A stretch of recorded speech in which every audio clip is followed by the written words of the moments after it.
Başlangıcındayız. Ekin TV ekranlarında bulunan birbirinden değerli izleyenlerimize ve stüdyo içerisinde bulunan kıymetli misafirlerimize hoş geldiniz, sefalar getirdiniz diyoruz. Evet, bugün Ekin TV'de Aytaç Show'da Gümüşhane ve Şiran rüzgarını estireceğiz. Başkanlarım Gümüşhaneli, Şiranlı, sanatçımız Gümüşhane, Şiranlı. Bugün biz de Fahri Şiranlıyız. Kabul ediyor musunuz efendim? Teşekkür ediyorum. Ekranları başındaki kıymetli izleyenlerimiz de bu gece bizi yalnız bırakmayacaklardır, inanıyorum ki. Televizyon ekranımızın alt köşesinde bulunan WhatsApp mesaj hattımız üzerinden mesajlarınızla programa eşlik edebilirsiniz diyor. Ben bugün böyle çok heyecanlıyım. Çünkü çok sevdiğim, çok değer verdiğim kıymetli başkanlarım, stüdyomda programımız içerisinde konuklar. İnanıyorum ki çok güzel renk katacaklar programa. Ve sesini, yorumunu, kişiliğini, karakterini çok da sevdiğim, kıymet verdiğim değerli bir kardeşim Cüneyt Tarhan bugün bizimle olacak. O zaman alkışlar Cüneyt Tarhan için geliyor efendim.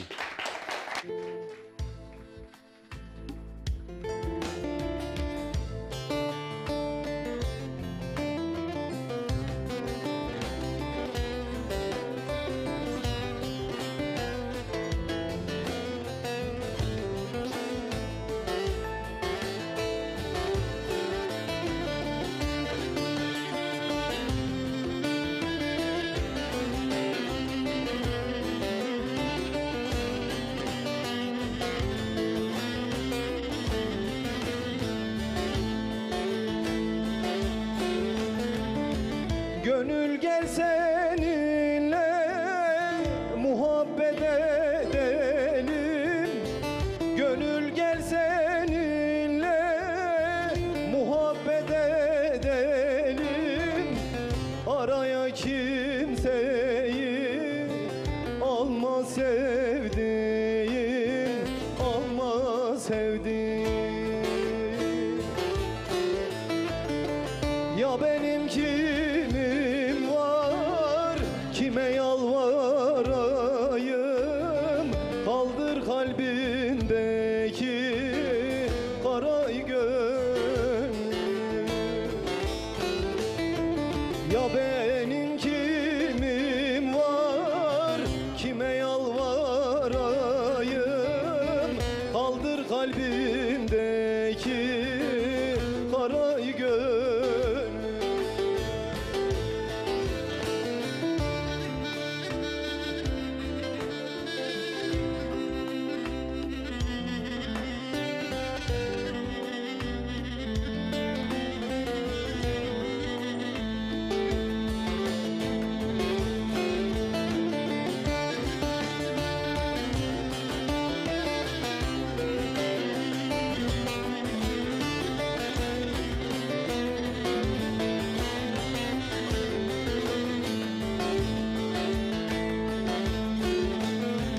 Solmazsa dünyada güzeller solmaz. Solmazsa dünyada güzeller solmaz. Bu dünya fanidir, kimseye kalmaz, kimseye kalmaz. Yalan dolan ile sofuluk olmaz. Mümin olan bekler berayı gönlüm. Yalan dolan ile sofuluk olmaz. Mümin olan bekler berayı gönlüm.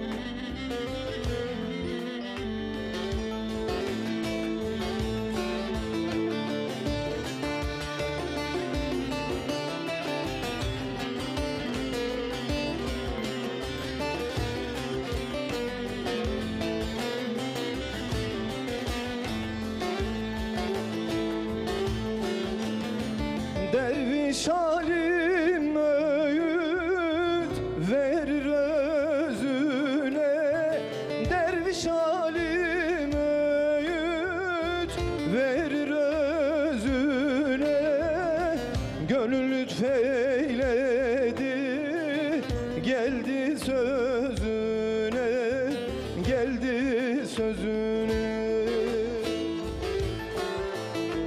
Azrail konarsa göğsün düzüne, o zaman görürsün parayı Azrail konarsa göğsün üstüne, o zaman görürsün parayı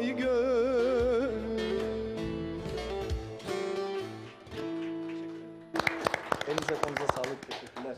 Cüneyt'im ağzına yüreğine sağlık. Hoş geldin. Sefalar getirdin. Hoş bulduk. Evet, bugün Ekin TV'de Gümüşhane Şiran rüzgarını estireceğiz. Bugünkü kıymetli konuklarım Gümüşhane Şiran Dernekler Federasyonu Başkanım Sayın Serkan Kaya. Başkanım hoş geldiniz. Hoş Yine bulduk. Gümüşhane Şiran Dernekler Federasyonu Avrupa Yakası Başkanımız, aynı zamanda Seydi Baba Köyü Dernek Başkanımız Sayın İrfan Yıldız Başkanım da bu geceye renk kattılar. Sağ olun, var olun. Hoş geldiniz. Sefalar getirdiniz.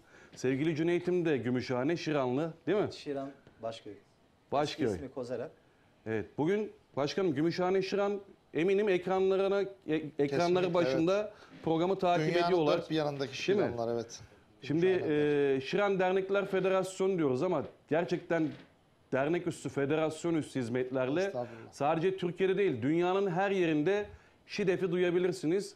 Mimarları da kıymetli başkanlarım, çok büyük emek var.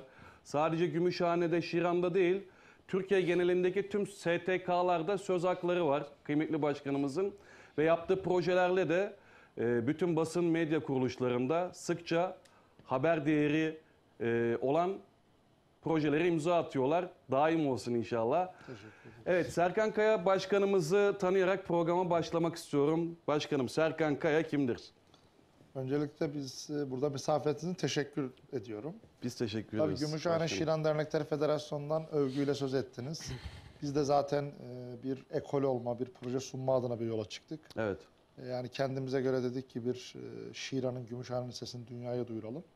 Ben sivil toplum kuruluşlarının tabii ki her zaman klasik bir sac ayakları vardır. Derler Evet. ki işte vakit, nakit ve nitelik, nüfus üçgeni. Ama son dönemlerde edindiğimiz tecrübede sivil toplum kuruluşlarının bence en büyük sermayesinin vefa ve mütevazilik olduğunu söylüyorum. kesinlikle. Vefa yol arkadaşlarına gösterilen vefadır. Değer verenlere gösterilen vefadır. Ben bir vefa sunumuyla başlamak istiyorum. Bizim bugün kaza geçiren ŞİDEF İl Başkanımız, Mengen İlçe Milli Eğitim Müdürü Salih Çelepçi trafik kazası geçirdi. Ona bir geçmiş olsun dileklerimle başlıyorum. Çok geçmiş olsun. Temsilcimize ve müdürümüze Allah'tan acil şifalar diliyorum kendisine. Acil şifalar diliyoruz biz de kendisine. Ben bunun yanı sıra kendimi tanıtacak olan Serkan Kaya. İstanbul doğumluyum. Gümüşhane Şiran İncedere köyündenim. Evet, Bunu her yerde gururla söylüyorum. İncedere köyü eski adı Tamara köyü. evet. Köyümüz Gümüşhane Şiran'a uzak. Tam Keltit Vadisi üçgeninde. Alucra Çamoluk sınırlarında. Ama Gümüşhane'ye vadiye olan sevgimiz had safhada. Ya 20 yılı aşkındır belki yaşım gereği resmiyetlerde bulunmasak ama 20 yılı aşkındır sivil toplum kuruluşlarında varım. Özellikle Gümüşhane'mizin, yöremizin futbol kulüplerinden derneklerine, camialarına her yerde bulunmaya gayret gösterdim.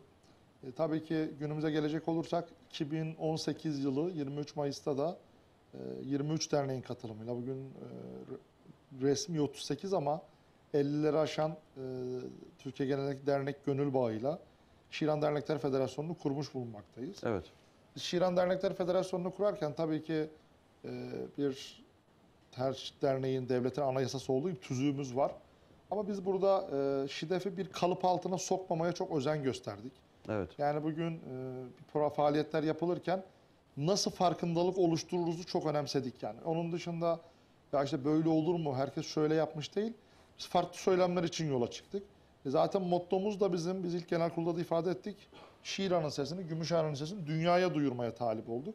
Çünkü bizim yöremizin insanı her anlamda çok zengin insan. Maddi, manevi, sosyal, kültürel, siyasal. Evet. Ve bunların hepsini de biz dedik ŞİDEF'te harmanlayabiliriz.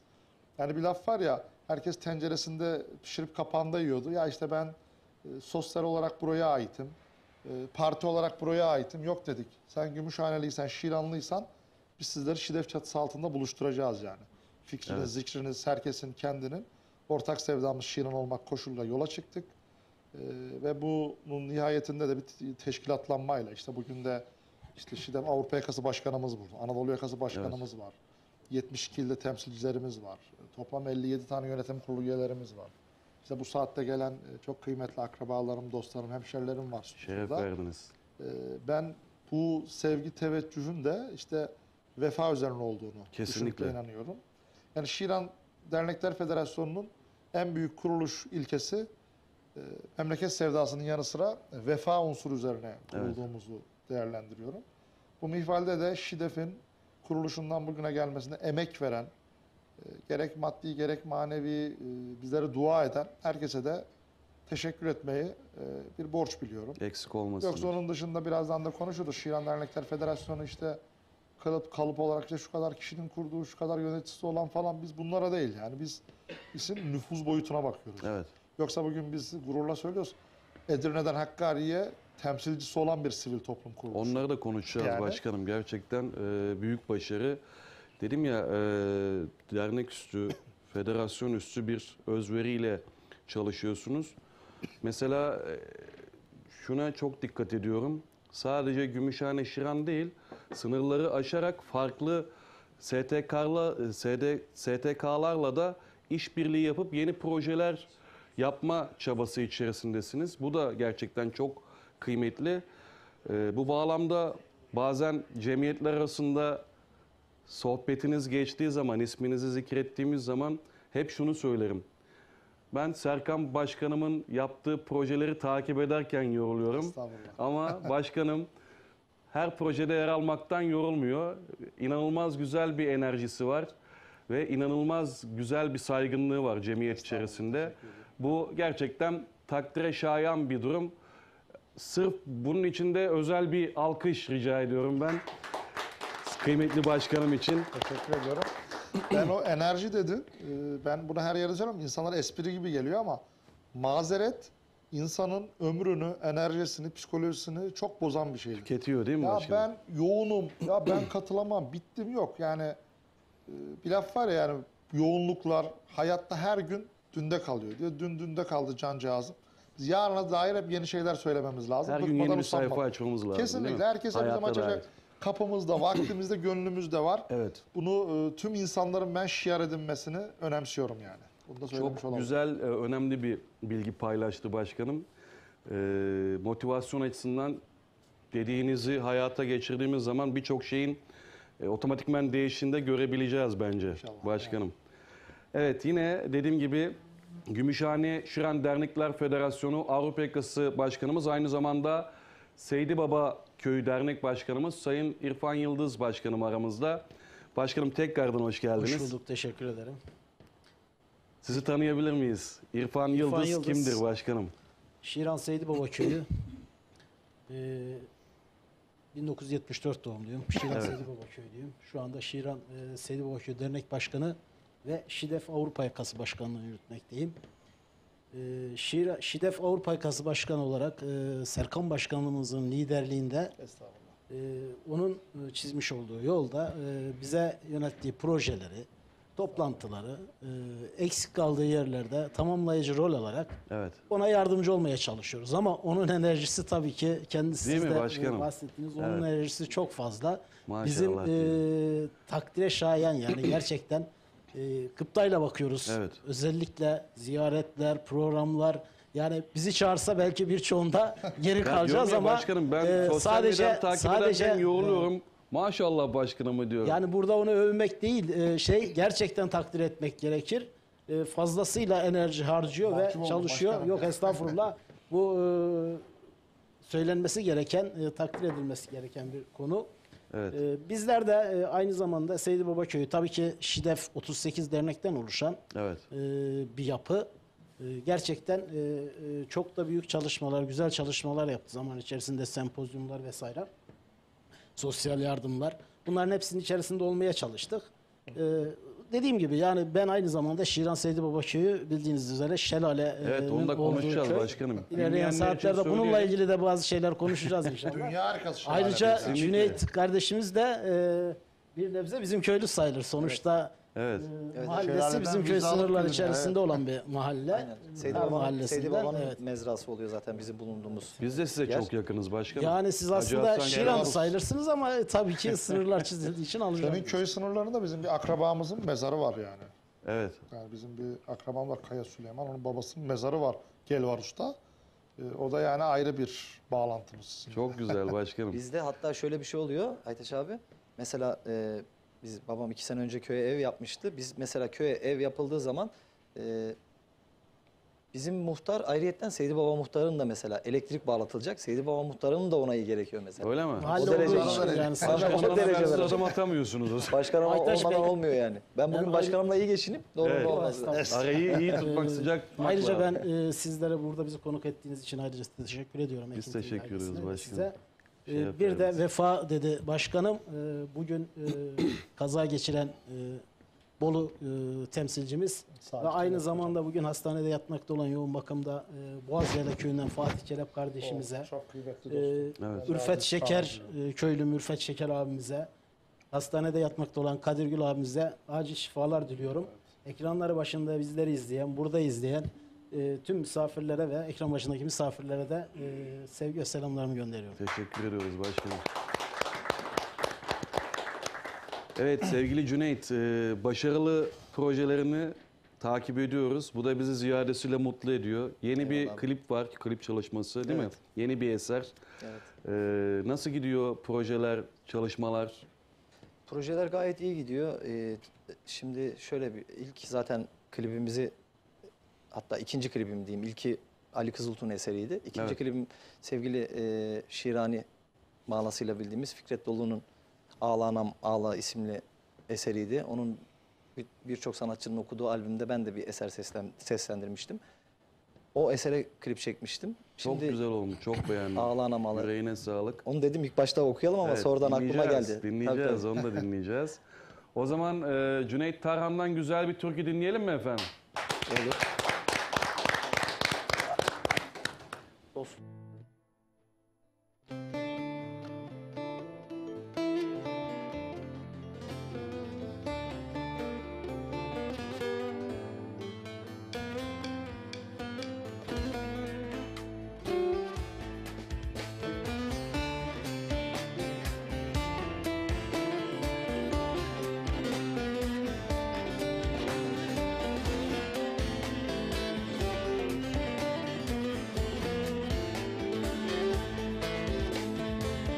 Dostun gül cemali cennettir bana.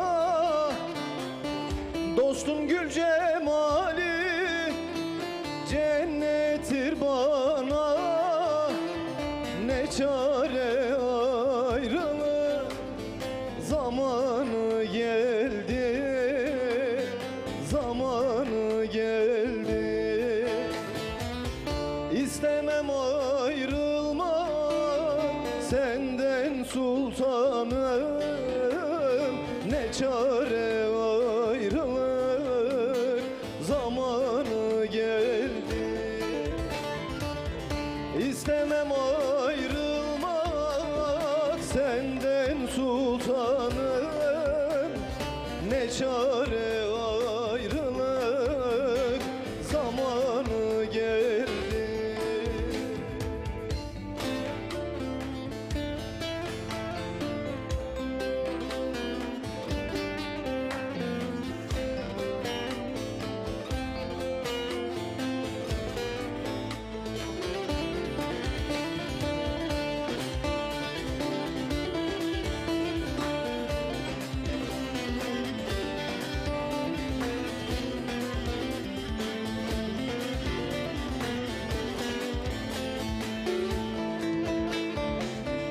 İstemem ayrılmak senden sultanım.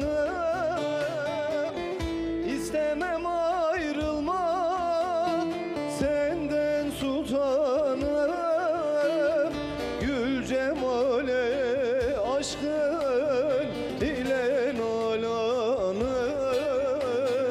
canan nalanı. Çıkarma gönlünden dinin imanın. Ne çare ayrılık zamanı geldi. Çıkarma gönlünden dinin imanın. Ne çare ayrılık zamanı geldi.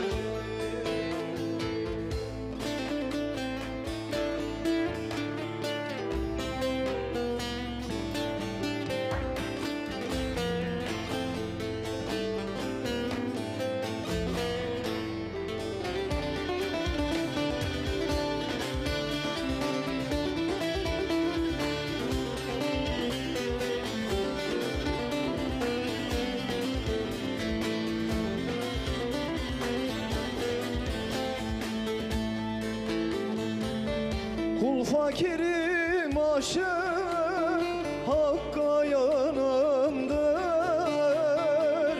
Kul fakirim aşık Hakk'a yanandır. Hak erenler birbirinden alandır. Canan alandır. Dosta doymak olmaz olmaz, doyan erkandır. Ne çare ayrılık zamanı geldi. Dosta doymak olmaz olmaz, doyan erkandır. Ne çare ayrılık zamanı geldi. Teşekkür ederim. Sağ olun.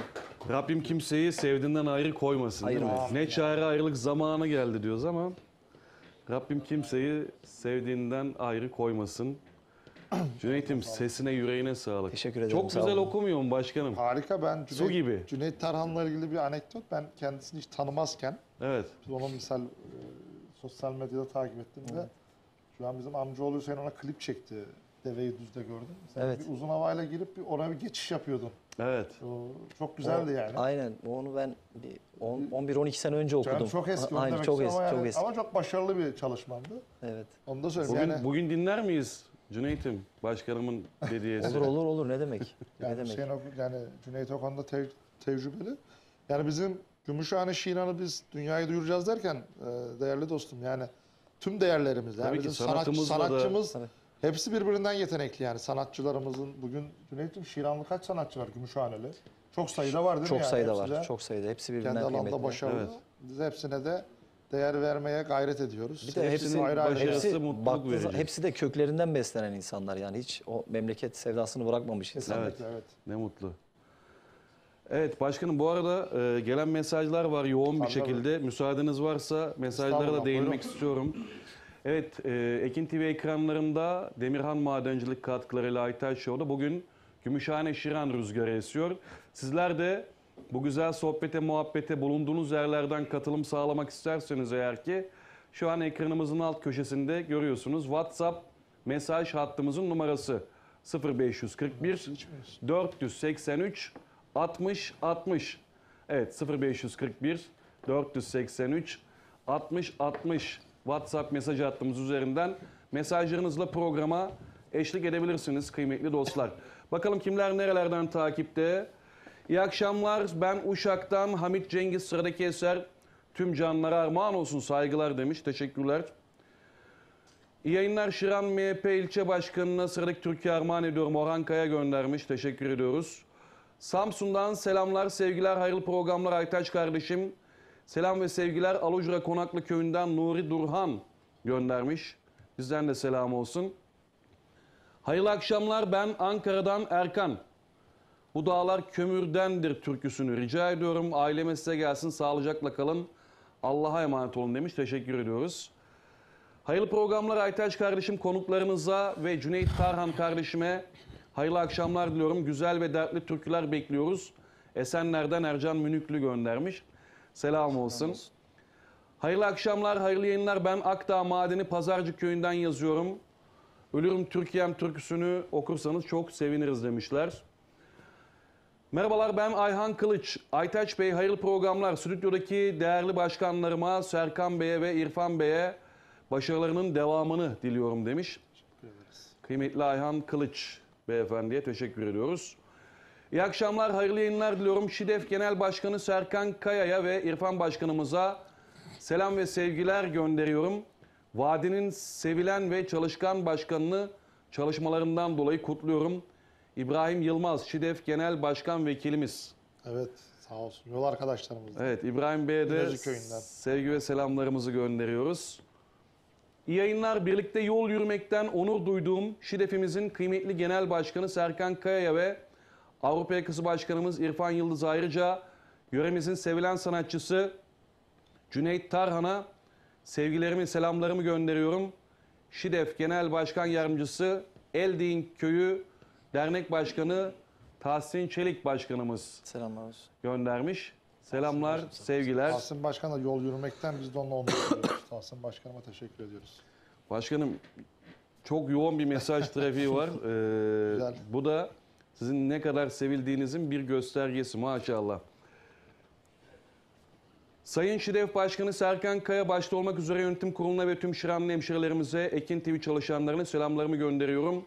Bekir Kara Şiran'dan göndermiş. Bekir Hocam da kıymetli büyüğümüz. Bizden de ona selam olsun. Şiran'a selamlar, sevgiler. Merhabalar, iyi yayınlar diliyorum. Sıradaki türkü sayın başkanlarımıza armağan olsun. Güzel bir program geçirmenizi diliyorum. Behirge Köyü Dernek Başkanı Hüseyin Aydın Başkanımız. Evet, Hüseyin Başkan ŞİDEF'ten yol arkadaşımız, sağ olsun. Evet, tam da reklam saatimiz geldi başkanım. Kısa bir ara vereceğiz. Reklamlarımız var. Reklamlardan sonra keyifli söyleşimiz ve birbirinden güzel türkülerle Ekin TV ekranlarında Aytaç Show'da Gümüşhane ve Şiran rüzgarını estirmeye devam edeceğiz efendim.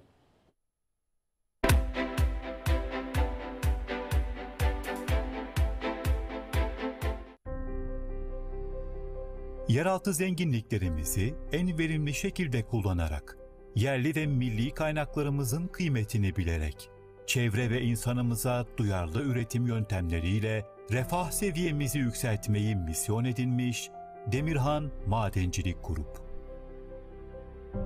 Demirhan Madencilik Grup bir aile şirketi olarak 2008 tarihinde Ergün Bakırhan ve Oktay Bakırhan tarafından kurulmuş Tekirdağ Hayrabolu Ticaret ve Sanayi Odası'na kayıtlı olarak faaliyete başlamıştır. Dünyanın en temel iki sektöründen biri olan madencilik sektöründe hizmet vererek Trakya'dan ülke ekonomisine önemli bir katkı sağlayan şirketler grubu, yeraltı kömür madenciliğinde uygulanan üretim teknolojilerini kendi sahalarına getirerek daha yüksek miktarda ve kalitede kömür üretimini temin etmeyi hedefliyor. Tesislerdeki kömür yıkama sistemleri, dünya teknolojisinde en gelişmiş iş makineleri, çalışma ekipmanları, 6 şirketinde 520 kişilik personeli ve profesyonel yönetim ekibiyle emek, çaba ve azim kavramlarının bilincinde bir marka olmanın adımlarını hızla atıyorlar. Madencilik faaliyetlerinin yüksek iş güvenliği altında sürdürülebilmesine büyük önem veren grup, aynı zamanda çevrenin ekolojik yapısına da katkı sağlamaya önem vermektedir. Bu nedenle bölgedeki yaklaşık olarak 800 dönüm araziyi satın almış olup, gelecek yıllarda tarım ve hayvancılık projeleri için hazırda bulunmaktadır. Ana kolu olan lignit kömür madenciliğinde Demirhan Madencilik Grubu'na ait Tekirdağ Malkara Doğan Mahallesi, Davuteli Mahallesi, Evrenbey Mahallesi, Uzunköprü Harmanlı Köyü, Çavuşlu Köyü bölgelerindeki 5 farklı kömür ruhsatının toplam çalışma alanı 6500 dönümde bulunmaktadır. Bu sahaların yıllık üretim rakamları 500.000 tona kadar çıkmaktadır.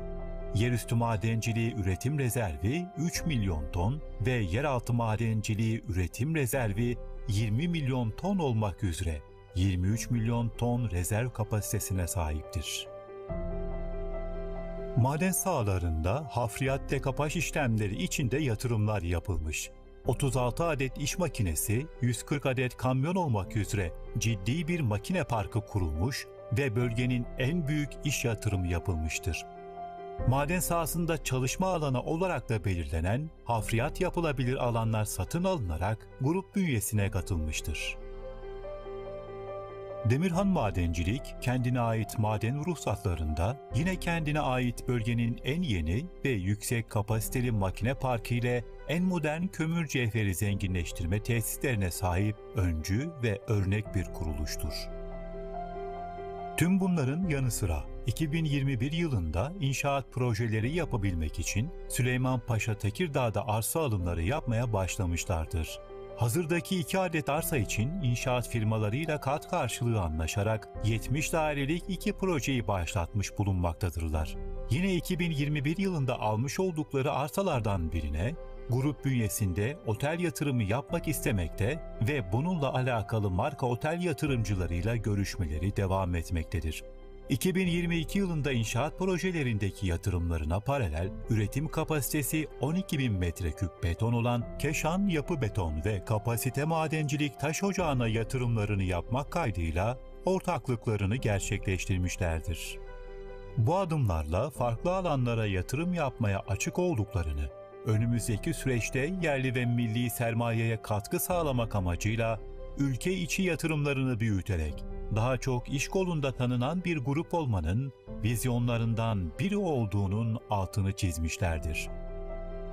Zirveyi hedef alarak üreten, faydacılık ve emek kavramlarıyla istihdam yaratan, millet refahını yükselterek azimle büyüyen Demirhan Madencilik Grup. Sevgili izleyenler, herkese merhabalar. Şu anda bizler Ekin Gayrimenkul olarak Lüleburgaz Çiftlikköy'deyiz. Çiftlikköy'de çok güzel bir projeye imza attık. Bu bölgede 3 ayrı etapımız var. Şu anda 1. etap üzerindeyiz. Gerçekten havası güzel, oksijeni bol.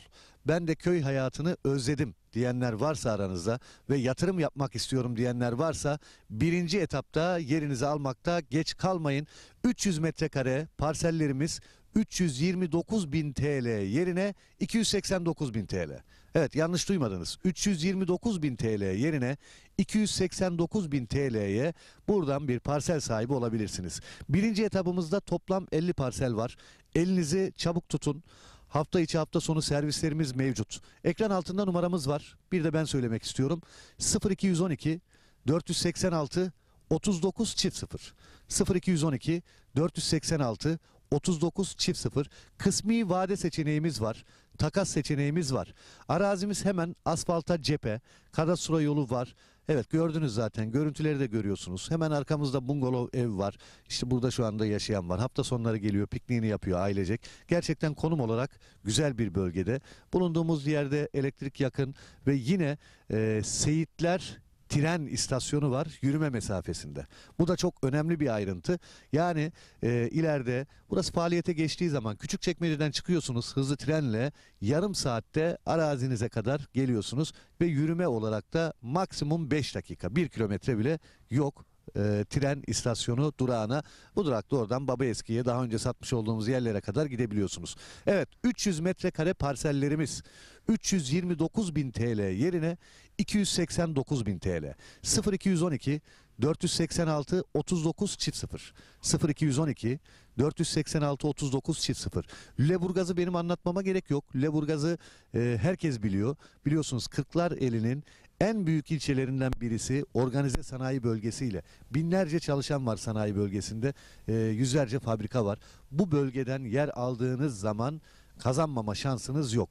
Biz bu zamana kadar yapmış olduğumuz projelerde 1'e 2, 1'e 3, 1'e 5 kazananları biliyoruz. Evet, bütün projelerimiz kazançlı alışveriş. O yüzden sizler de Lüleburgaz Çiftlikköy'den gelin bir parsel sahibi olun.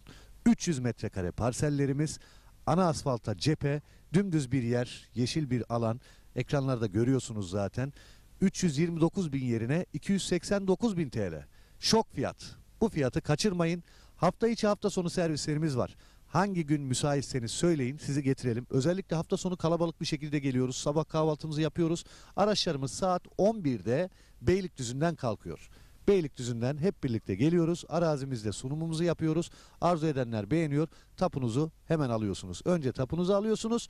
Sonra ödemenizi yapıyorsunuz. Evet, görüyorsunuz ne kadar güzel. Hobi bahçesi yapmış. Ekranda gördüğünüz yerleşimin hemen yanında, tren istasyonuna çok yakın konumda olması bir artıdır. Lüleburgaz'a da 15 dakika mesafede araçla. Lüleburgaz gerçekten çok büyük bir sanayi kenti, organize sanayi bölgesi. Bu bölgeler, işte denize yakın bölgeler, nüfusun arttığı bölgeler ve sanayiye yakın olan bölgelerden arazi, toprak sahibi olduğunuz zaman mutlak kazanıyorsunuz. Minimum 1'e 2 diyebilirim. Yani seneye burası şu anda 289 bin liraya zaten indirimli alıyorsunuz. Bakın 40 bin TL bir indirim var. Seneye belki burası işte 600 bin lira olacak. O yüzden bu fırsatı iyi değerlendirin diyorum. 300 metrekare. Arzu edenler vardır, ben 600 metrekare alacağım diyordur. Alabilirsiniz. Yeri görmeden karar vermeyin. Gördüğünüz zaman zaten anlattığımızı göreceksiniz. Burada Çiftlikköy bölgesinde 3 etapımız var. Şu anda 1. etapta satışımız başladı. 1. etapta benim bulunduğum yer. Evet, kadastro yolunun şu anda ben üzerindeyim. Arkamda bungalov ev var.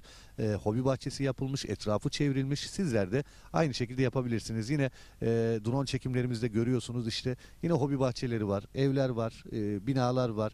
İnsanlar burada bir yaşam sürüyor. Yaşam merkezinin hemen yanı başında ve özellikle söylüyorum, burası çok önemli. Tren istasyonuna yürüme mesafesinde ve bu fırsatı da değerlendirin derim. Ekin Gayrimenkul olarak bu zamana kadar hep kazandırdık. Bundan sonra da kazandırmaya devam edeceğiz. Etap 1.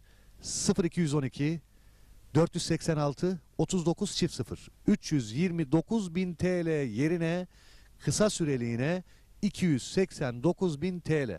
Çağrı atmanız yeterli. Hemen tapunuzu alıyorsunuz. Bundan kolayı yok. Evet, dediğim gibi belki yetişmeyebilir paranız. Kısmi vade seçeneğimiz var. Takas imkanımız var. Evet, 300 metrekareden başlıyor. 600 alabilirsiniz. Bir dönüme yakın alabilirsiniz. Artık hem bütçenize hem zevkinize göre. Yer çok güzel. Dümdüz bir alan. Ana asfalta cephe. Hızlı tren istasyonuna yürüme mesafesinde. Kadastro yolunun yanında. Yerleşime yakın. Lüleburgaz Sanayi Bölgesi ve Çiftlikköy'ünün içinde 1. etap. 329 bin TL yerine 289 bin TL kısa süreliğine. Bu fırsatı değerlendirin. Numaramızı tekrar ediyorum. 0212 486 39 0. Çağrı atmanız yeterli. 0212 486 39 0.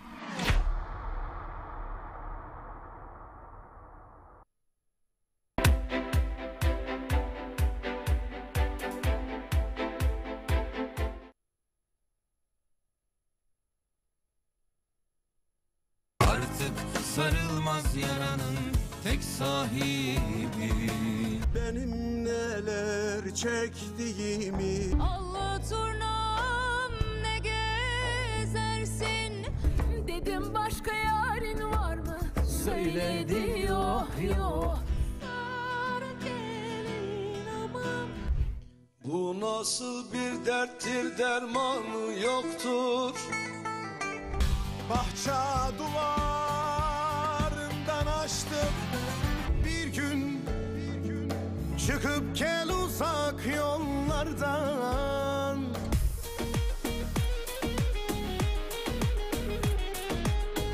Gitme benim telli durnam, ağla kalbim.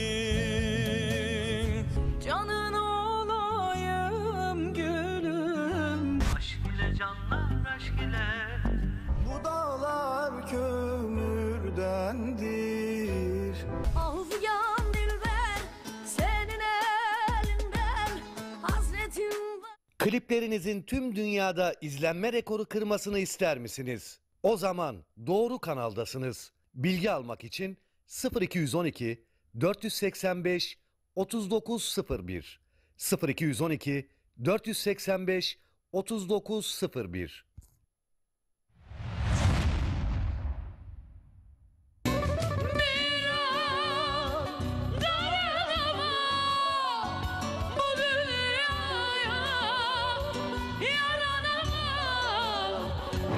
Yaralar yaralar, yaralar beni, yaralar sevdim, yaralar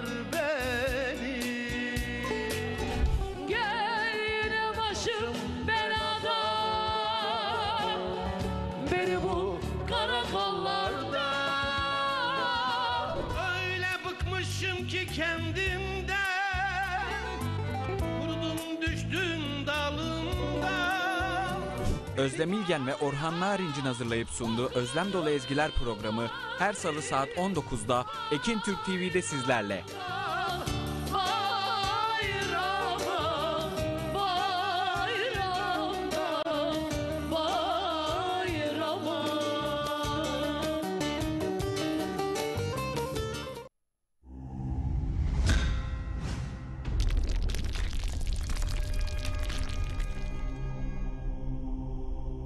Bizi izlemeye devam edin.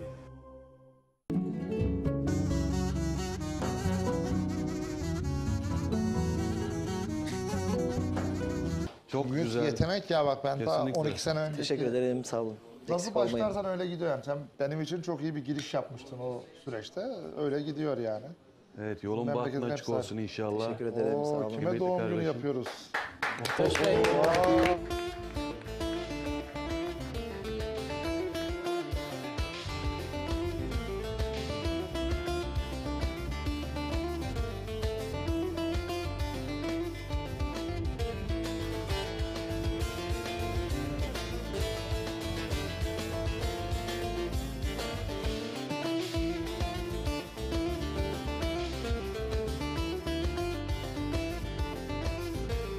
Şunu bir üfle de, şunu bir üfle üfle. Şunu bir üfle, eridi.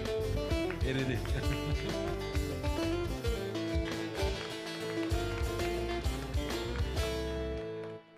Ya ne çabuk geçti değil mi? Daha dün gibi. Bir önceki doğum gününde de canlı yayındaydık böyle. Değil mi? Tevafuk. Ne çabuk geçti vallahi. Şu anda Çok teşekkür ediyorum Güler'cim, canım benim. Oktay'cım, teşekkür ederim. Tüm ömrün bereketli olsun. Radyo Ekin, Ekin TV ailesi, tüm ekibimiz, hepsinin bu pastada emeği var biliyorum değil mi? Evet, tüm ekip olarak Tüm doğum günü ekibimize kutlu olsun. bu güzel Mutlu yıllar jesti için diliyoruz. teşekkür ediyorum.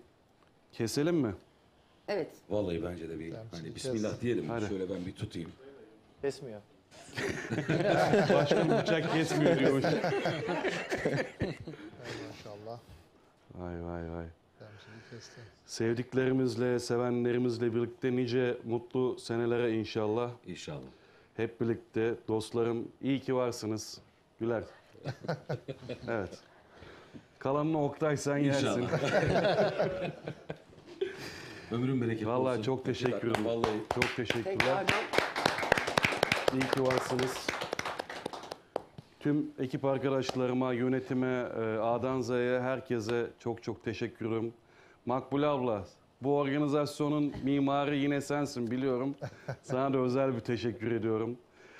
Tüm yönetimimize iyi ki varsınız diyorum. Birlikte nice mutlu senelere inşallah. evet, yönetim kurulu başkanımız Selahattin Bayram, Cihat Bayram, Evet. genel müdürümüz Emrah Binici Hepsine. ve tüm kanal çalışanları adına buraya geldik. Yeni yaşın Teşekkür kutlu ederim. olsun. Önce sağlık, sonra mutluluk, sonra huzur diliyoruz Hep sana. birlikte inşallah. Hep birlikte inşallah. Programını çok bölmeyelim.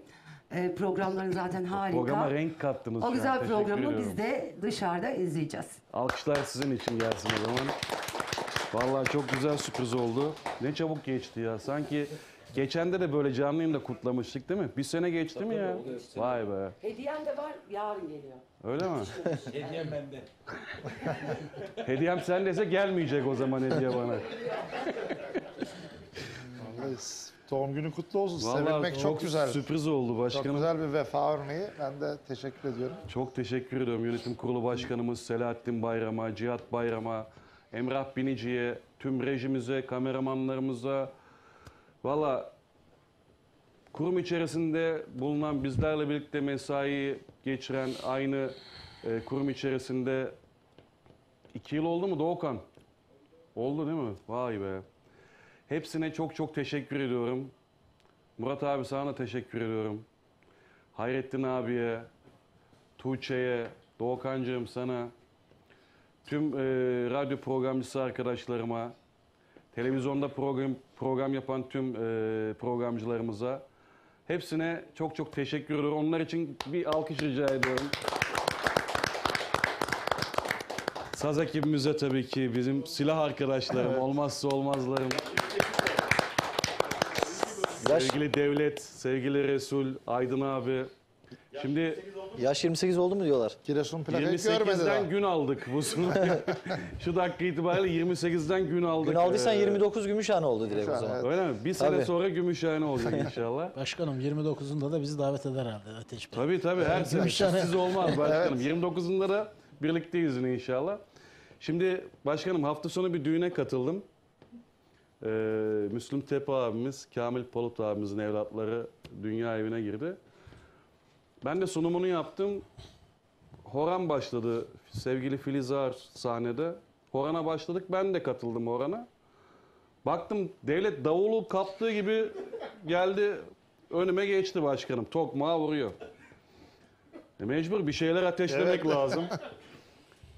Çıkardım bir miktar para sıkıştırdım o ipin kenarına başkanım.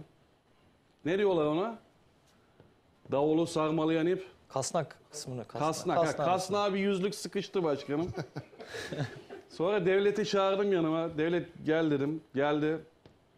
Dedim pazartesi günkü yevmiyenden 100 TL keseceğim.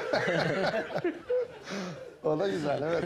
Ama işi biliyor. Seninle açılış yapıyor ki geri kalan da usul Erkan bilsin yani. Aslında sonradan aklıma geldi. Bilseydim bütün yevmiyeyi atardım. Ben Değil mi? pazartesi para yok Nasıl? derdim başkanım. Doğru tabii onlar stratejiler olması lazım. Güzel bir önemli anı yani. oldu vallahi. Güzel oldu. Onlar önemli, güzel yani. Rabbim gülmekten eksik Amin, koymasın, amin, geri amin. koymasın inşallah. Şimdi teşekkür ettik. Bir teşekkür borcumuz da bu programı sizlere ulaştıran kıymetli sponsorlarımıza, Altban sponsorlarına, başta Demirhan Madencilik olmak üzere Oktay Bakırhan'a, Ergün Bakırhan ağamıza teşekkür ediyorum. Gerçekten hatır sayılır emekleri var üzerimde, eksik olmasınlar. Gümüş Mühendislik ve Mimarlık Serkan Kaya ve Necati Kaya başkanıma teşekkür ediyorum. Necati abime de saygılar, selamlar buradan. Arya Cephe Sayın Kasım Yıldız beyefendiye teşekkür ediyorum. Cephe sisteminde 1 numara. Aynen. Arya Cephe'ye İhracat teşekkürler. yurt dışına yapıyor yani. Evet. Tekstil. Bay Ceylan, Durbaba Turan beyefendiye. Çok teşekkür ederim. Buraska 34 Instagram adresi takip edebilirsiniz. Yemek sektörünün lideri Canan Yemek. Gümüşhane'de, Evet, Gümüşhane'de. Savaş Canan ve Cafer Canan'a teşekkür ediyoruz. Yine Gümüş İnşaat Ayhan Kılıç beyefendiye teşekkür ediyoruz. Satılık Sağ olsun. lüks daire ve dükkanlarda Gümüş İnşaat'ı tercih Senin mahallende edebilirsiniz. Kavaklı'da yani. Evet, bizim orada. Hanzadeler Yapı İnşaat Birol Yıldız abimize çok teşekkür Yol ediyorum. arkadaşımız Şidef'ten. Hatır sayılır katkıları için. İrfan Başkanım İrfan burada. Yıldız İnşaat. İrfan Başkanıma da teşekkür ediyorum. Avcılar İstanbul'da çok güzel projeleri imza atıyor. Rasel Sigorta, kıymetli Rahim O da yol Ekmen arkadaşım stüdyoda kendisi. sağ abimize olsun, teşekkür yardımcı. ediyorum. Katkılarından dolayı. Ben bayılıyorum. Sultan Pestil, Pestil ve Köme'de bir dünya markası. Müşaheneden geldi. Boş gelmedik yani. Evet, getirdik. benim kömem de pestilim de geldi sağ olsunlar. Nurullah Kara Başkanlarım, kardeşime, Baki Kara'ya teşekkür eli ederim. boş gelmedi. Allah razı olsun. Ben Sultan Pestil Köme'nin de daimi müşterilerindeyim. Öyle mi? Oo, Hem sabah çok iyi. kahvaltısına gidiyorum. Oo, çok iyi. Yol üstünde sağda, değil mi? Tabii Şiranlı olduğunuz için. Aytaç Bey, reji ekibinin pestil kümeleri nerede acaba? Evet başkanım soru size Reji geldi. ekibinin pestil kömelerine de verelim. Evet. Bizde. Şu an Bizde. program sonrası hemen takdim edelim. Teşekkür ederiz başkanım. Evet. Başka bir isteğiniz, arzunuz Hayrettin abi? Gümüşhane'den taze geldi. Teşekkürler.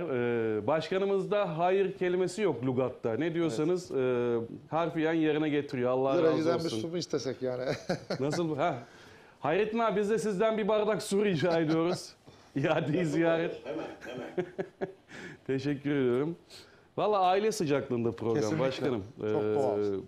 Bu yüzden yıllardır bu kurum altında çalışmaktan gerçekten mutluluk duyuyorum. Çok da teşekkür ediyorum ekip arkadaşlarıma yapmış oldukları güzel jestten dolayı. Başkanım en son 2 dönem önceki programda bir araya gelmiştik değil mi? Yani şöyle bizim 2. dönemin ortası tabii sene olarak öyle de Evet. bizim 3 yılda bir kongreler oluyor. Öyle oldu evet yani. O zamandan bu zamana Şidef'te ne gibi Neler oldu, değişiklikler oldu başkanım? Ya şöyle biz Şidef'te o zamandan bu zamana zaten şöyle de söyleyeyim. Biz tabii ki burada birçok konuyu anlatıyoruz. Şidef'in en büyük ilkelerinden biri de şeffaflık. Evet. Tabiri caizse biz kurumsal olarak attığımız adımları paylaşmaya özen gösteriyoruz. Çünkü bunun örnek teşkil etmesi adına, değerlerimizi onur etme adına Evet. faaliyetlerimizi yapıyoruz. Biz dediğim gibi yani biz kültürel programları çok çok önemsiyoruz. Hatta buradan bizim bir programımız vardı. Ben sanatçılarımıza da söyledim. İşte bu 2024'te bizim kendi adıma da söyleyeyim. 2024 Kasım'daki kongrede ŞİDEF Başkanlığı'nın finalini yapacağız. Çünkü biz tüzüğümüze koyduğumuz 2 dönem üst üste kuralında görev süremiz doluyor. Buradan da birçok sivil topluma, sosyal hayata, siyasete mesaj niteliğinde biz tüzüğümüze işledik yani 2 dönem kuralını. 2 dönemden sonra bırakıyoruz. Onun için biz son 1 senelik zaman zarfında kültürel faaliyetler de yapmak istiyoruz sanatçılarımızın katılacağı. Evet. Ama bu zamana kadar hızlandırılmış şekilde genelde çok iyi sosyal projelere imza attığımızı düşünüyorum. Ama siz hep sahalarda olacaksınız değil mi başkanım? Biz sizi görmezsek olmaz. Teşekkür ediyorum. Şimdi bizler hep düzenleyen, çağıran, burada oturan oldun mu bazen biz bile kendimizden bıktığımız olabiliyor. Estağfurullah. Kamuoyunu da çok yormamamız lazım bu konuda. İşte derler ya bazen ceketi alıp gitmeyi bileceksin. Sonra davet ediliriz inşallah programlara. Her zaman başkanım. Biz Şiran Dernekler Federasyonu olarak dedim ya biz farklı misyonlar ortaya koymak için yola çıktık. Böyle hızlı şekilde anlatacak olursam. Hatta o 74 oldu. Türkiye'nin 74 ilinde teşkilatlandık. 74 Maşallah ilde... başkanım şunu soracağım. Yani çoğu dernekler kendi içerisinde teşkilatlanma yapamazken siz ŞİDEF olarak Türkiye'nin 72 ilinde varsınız. Evet. Yani bunu nasıl başardınız? Şöyle yani bize isteyince oluyor. Ben çünkü her yerde hemşehrimizin olduğunu biliyor idim. Şimdi insanlar bunu biz teşkilatlanmayı yaparken dediler ya herhalde böyle bir şov amaçlı yaptılar. Ben şunu da buradan ifade edeyim. Şiran Dernekler Federasyonu olarak asla ve asla hiçbir hareketimizi, pozisyonumuzu yapmak için yapalım, adet yerini bulsun diye yapmıyoruz. Hiçbir kamuoyu baskısından da etkilenmiyoruz. Evet. Tabiri caizse dernekçilik oynamıyoruz yani. Ben burada bunu da çok açık yüreklilikle dile getirmiş olayım. Biz bunu yaparken birincisi oradaki hemşehrilerimize de hani hep diyoruz ya biz hep köylere atıfta bulunuyoruz. Orada bir köy var uzakta. Ya diyoruz orada bir hemşerimiz var uzakta diyoruz. Bak biz sizden haberdarız. Evet. Sizler de bizden haberdar olun. Ve bu vesilelerle örneğin ben bir anekdot Çorum il temsilcimiz bir abimize ulaştım Belen köyünden. Evet. Şu an temsilcimiz abimize selam olsun. Dedi ben dedi 65 senedir dedi Çorum'da yaşıyorum dedi. Kırşehir il temsilcimiz seferberlikte Şiran'dan göç etmiş. Ve biz bunları öyle bir anekdot yaptık ki yani memlekete gelir gider hale getirdik. Evet. Tabii ki onların orada biz lobi gücü yani lobi gücünden kastım nedir? Bir aidiyattır. Oraya giden öğrenciyi, işi olan insanımızı, askerimizi karşılamaları, oradaki işlerini halletmeleri, burada biz varız demeleri çok çok kıymetli yani. Yani bunu dediğim gibi biz bunu yaparken ya yaptık altı boş kalsın diye değil yani. Burada detaylara girmiyoruz. Çünkü hemşehrimizin birçok ilde işi oluyor. Ve bu konularda da o hemşerilerimizi biz görevlendiriyoruz. Bize yardımcı oluyorlar yani. 72 il temsilcisiyle de iletişim halindesiniz değil mi başkanım? WhatsApp grubumuz var şimdi yazıyorlar da. Ne kadar güzel. Dikkat ettiyseniz açılışımıza mesela Bolu il temsilcimiz, ilçe milli eğitim müdürü yani. Temsilcilerimiz de hepsi birbirinden nitelikli insanlar. Harika. Yani. Bugün Bayburt il temsilcimiz rektör yardımcısı, doçent doktor yani. Ne kadar güzel. Aklıma gelenleri burada söylemiş olayım. Evet. Biz bunun yanı sıra biz Şiran'ımıza, yöremize nasıl katkıda bulunuruz dedik. 2 yıldır sempozyumlar yapıyoruz, Şiran sempozyumlar. Yani biz o sempozyumları buradan da açıklamış olayım.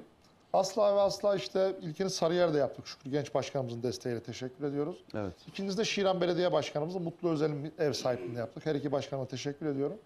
Ya işte bir araya gelelim. Tabii ki sivil toplum kuruluşları insanları bir araya getirmek için yapar ama ya bir araya gelelim. İşte çay içilelim, fotoğraf çekilelim, dağılalım değil. Orada biz bilim adamlarımızı davet ettik. Mesela Profesör Doktor Oktay Yıldız hocamızın başkanlığında. Evet. Bilim adamlarımızın sunduğu bize reçeteler oldu. Ve bu reçeteler ışığında Şiran'ımızda işte insanlar oturduğumuz yerden konuşmamız bazen kolay oluyor. Ya işte diyoruz ki tarım şöyle olmalı, hayvancılık böyle ya iş adamı niye gelmiyor? Hep böyle sistemvari çok çabuk olabiliyoruz. O bilim adamlarımız bize bir rota çizdi. Evet. O rota ışığında da zaten rejide de sen daha demin sordun bana ya bir platform falan var demiştin. Evet ondan da bahsetmek yani ben bu başkanım. Sempozyumun bize bilim Kelkit Vadisi adamlarının platformu. tabii bilim adamlarının bize çizdiği rota buradan da tüm siyasete de bir mesaj vermiş olayım. Evet. Biz Gümüşhane Şiran Dernekler Federasyonu olarak 27 yıldır adı olup bitirilmeyen Tersun Dağı Tüneli'ni istiyoruz. Tersun Dağı Tüneli sadece Şiran'ın değil, İç Anadolu'yu, Akdeniz'i, Türkiye Cumhuriyeti'nden bahsediyorum, Karadeniz'e bağlayan en kısa yol. Hatta biz orada da bir açıklamamızı yapacağız. O lokasyonlara gittiğinizde çok ciddi sayıda yabancı plakalar görürsünüz. Yani bugün navigasyona yazan Rusya'daki bir insan Akdeniz'e en kolay Şiran'dan geçerek gidiyor. Şu an bile. Evet. Ama o tünel yapılır ise oradaki ticaret çok daha genişleyecek, çok daha gelişecek. Ciddi bir ivme kazanacak bölge. Kesinlikle ve kesinlikle. Ben misal geçtiğimiz günlerde bizim Şiran'ın da öyle bir çalışması var. Bir organize sanayi bölgesi çalışması. Şebin Karahisar Alucra Çamoluk'unu da gördüm. Yani o OSB bölgelerinin dolmasında, çünkü bugün sen istersen altın imal et bir bulunduğun bölgede, eğer lojistik sağlayamıyorsan yaptığın her şey çöp oluyor yani. Evet. Bugün devletimiz sağ olsun diyor ki misal Gümüşhane 6. bölge organize sanayide çok güzel. İşte ben burada diyorum ki ya İrfan Başkan gel oraya yatırım yapalım. Bugün yatırım yapmaya şükürler olsun. Çok ciddi iş adamlarımız var. Fakat devamlılık adına lojistik destek, yol önemli. Evet. Ve bunun için de o dönem İkisu Tersun'du. Şimdi İç Anadolu'yu Karadeniz'e ve Akdeniz'i ve İç Anadolu'yu Karadeniz'e bağlayan en kısa yol. Biz o yolun adını Vadi Yolu dedik. Yani Tersun tünelimizin yapılmasını da çok önemsiyoruz. Bizim ŞİDEF olarak üstlendiğimiz en büyük misyonlardan birisi de bu. Ve Şiran Sempozyumu'nun bize verdiği ödev ışığında işte sen vadi platformuna ayrı parantez açarız. Oluşturduğumuz bir yapı var. Evet. Ona da birazdan değiniriz sen sorduğunda. Konuşacağız onunla yani ilgili. 3 il 5 ilçe bir araya geldik.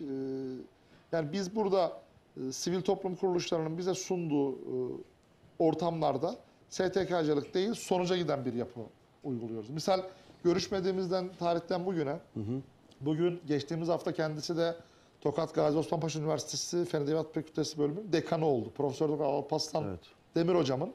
Geçen programa başka bir kitapla gelmiştim. Evet, hatırlıyorum. Şiran kazasından nikah kayıtlarıydı. Bu Osmanlı kitapta döneminde Şiran'da sosyoekonomik ve idari hayat. Alparslan Demir. Şu logosu çok önemli. Biz ŞİDEF katkılarıyla yapıldı. ŞİDEF Bu kitabın logosu. basımına katkı veren Danışma Kurulu Başkanımız Yüksel Hamzoğlu, Abdullah Çağan ve Muammer Beyaz'a teşekkür ediyorum. Başkanım, kitabın içeriği nedir? Şimdi burada Osmanlı döneminde Şiran'daki sosyoekonomik ve idari hayat. Yani bugün bu kitabı herkesin okumasını öneriyorum. Evet. Biz misal bugün tabii ki öyle vakıflarımız, derneklerimiz çok kıymetli görüyoruz. Bugün Şiran'da birçok köyde vakıfçılık kültürü çok eskiye dayanıyor. Osmanlı dönemine dayanıyor. Evet. Biz bu eserlerin yer almasını istiyoruz. Bunu her gencimizin, çünkü bu kitaplar, bu eserler bugün daha değerli. Bak ben bile İstanbul doğumluyum. Biz belki son jenerasyonuz böyle memlekete ilgi duyan. Evet. Arkadan gelen jenerasyon bu tip eserlerle bu günleri hatırlayacak. Biz yoksa Kesinlikle doğru. Günü kurtaracak projeler yaptığında o gün kurtuluyor. Hatta kurtulmayabiliyor da işte yapılan programlar sonrasında ya işte Aytaç Bey'i küstürdün, işte Nizami Demir niye gelmedi, Taştan Afa niye oradaydı diyor. Kırgınlıklar olabilir ama şu eseri biz bir seneye aşkın olmadı gerçi. 18 Mart'ta lansmanını yaptık. Otelde yaptık. Evet. Uçar Otel'de. Hatta onda Hilmi Bey'e teşekkür ediyoruz. Yani biz şu eserle, bu eserin lansmanıyla sivil topluma şu mesajı verdik. Yani STK'lar kalıcı eserler bırakabilir ve bırakmalı. Akademisyenlerden destek almalı. STK'lar bir tek lokallerinde veya gece yapacağı salonlarda değil, üyeleriyle güzel otellerde lansman programları yapabilmeli, yapmalı. Bunların kalıcılığına değinmek istiyoruz.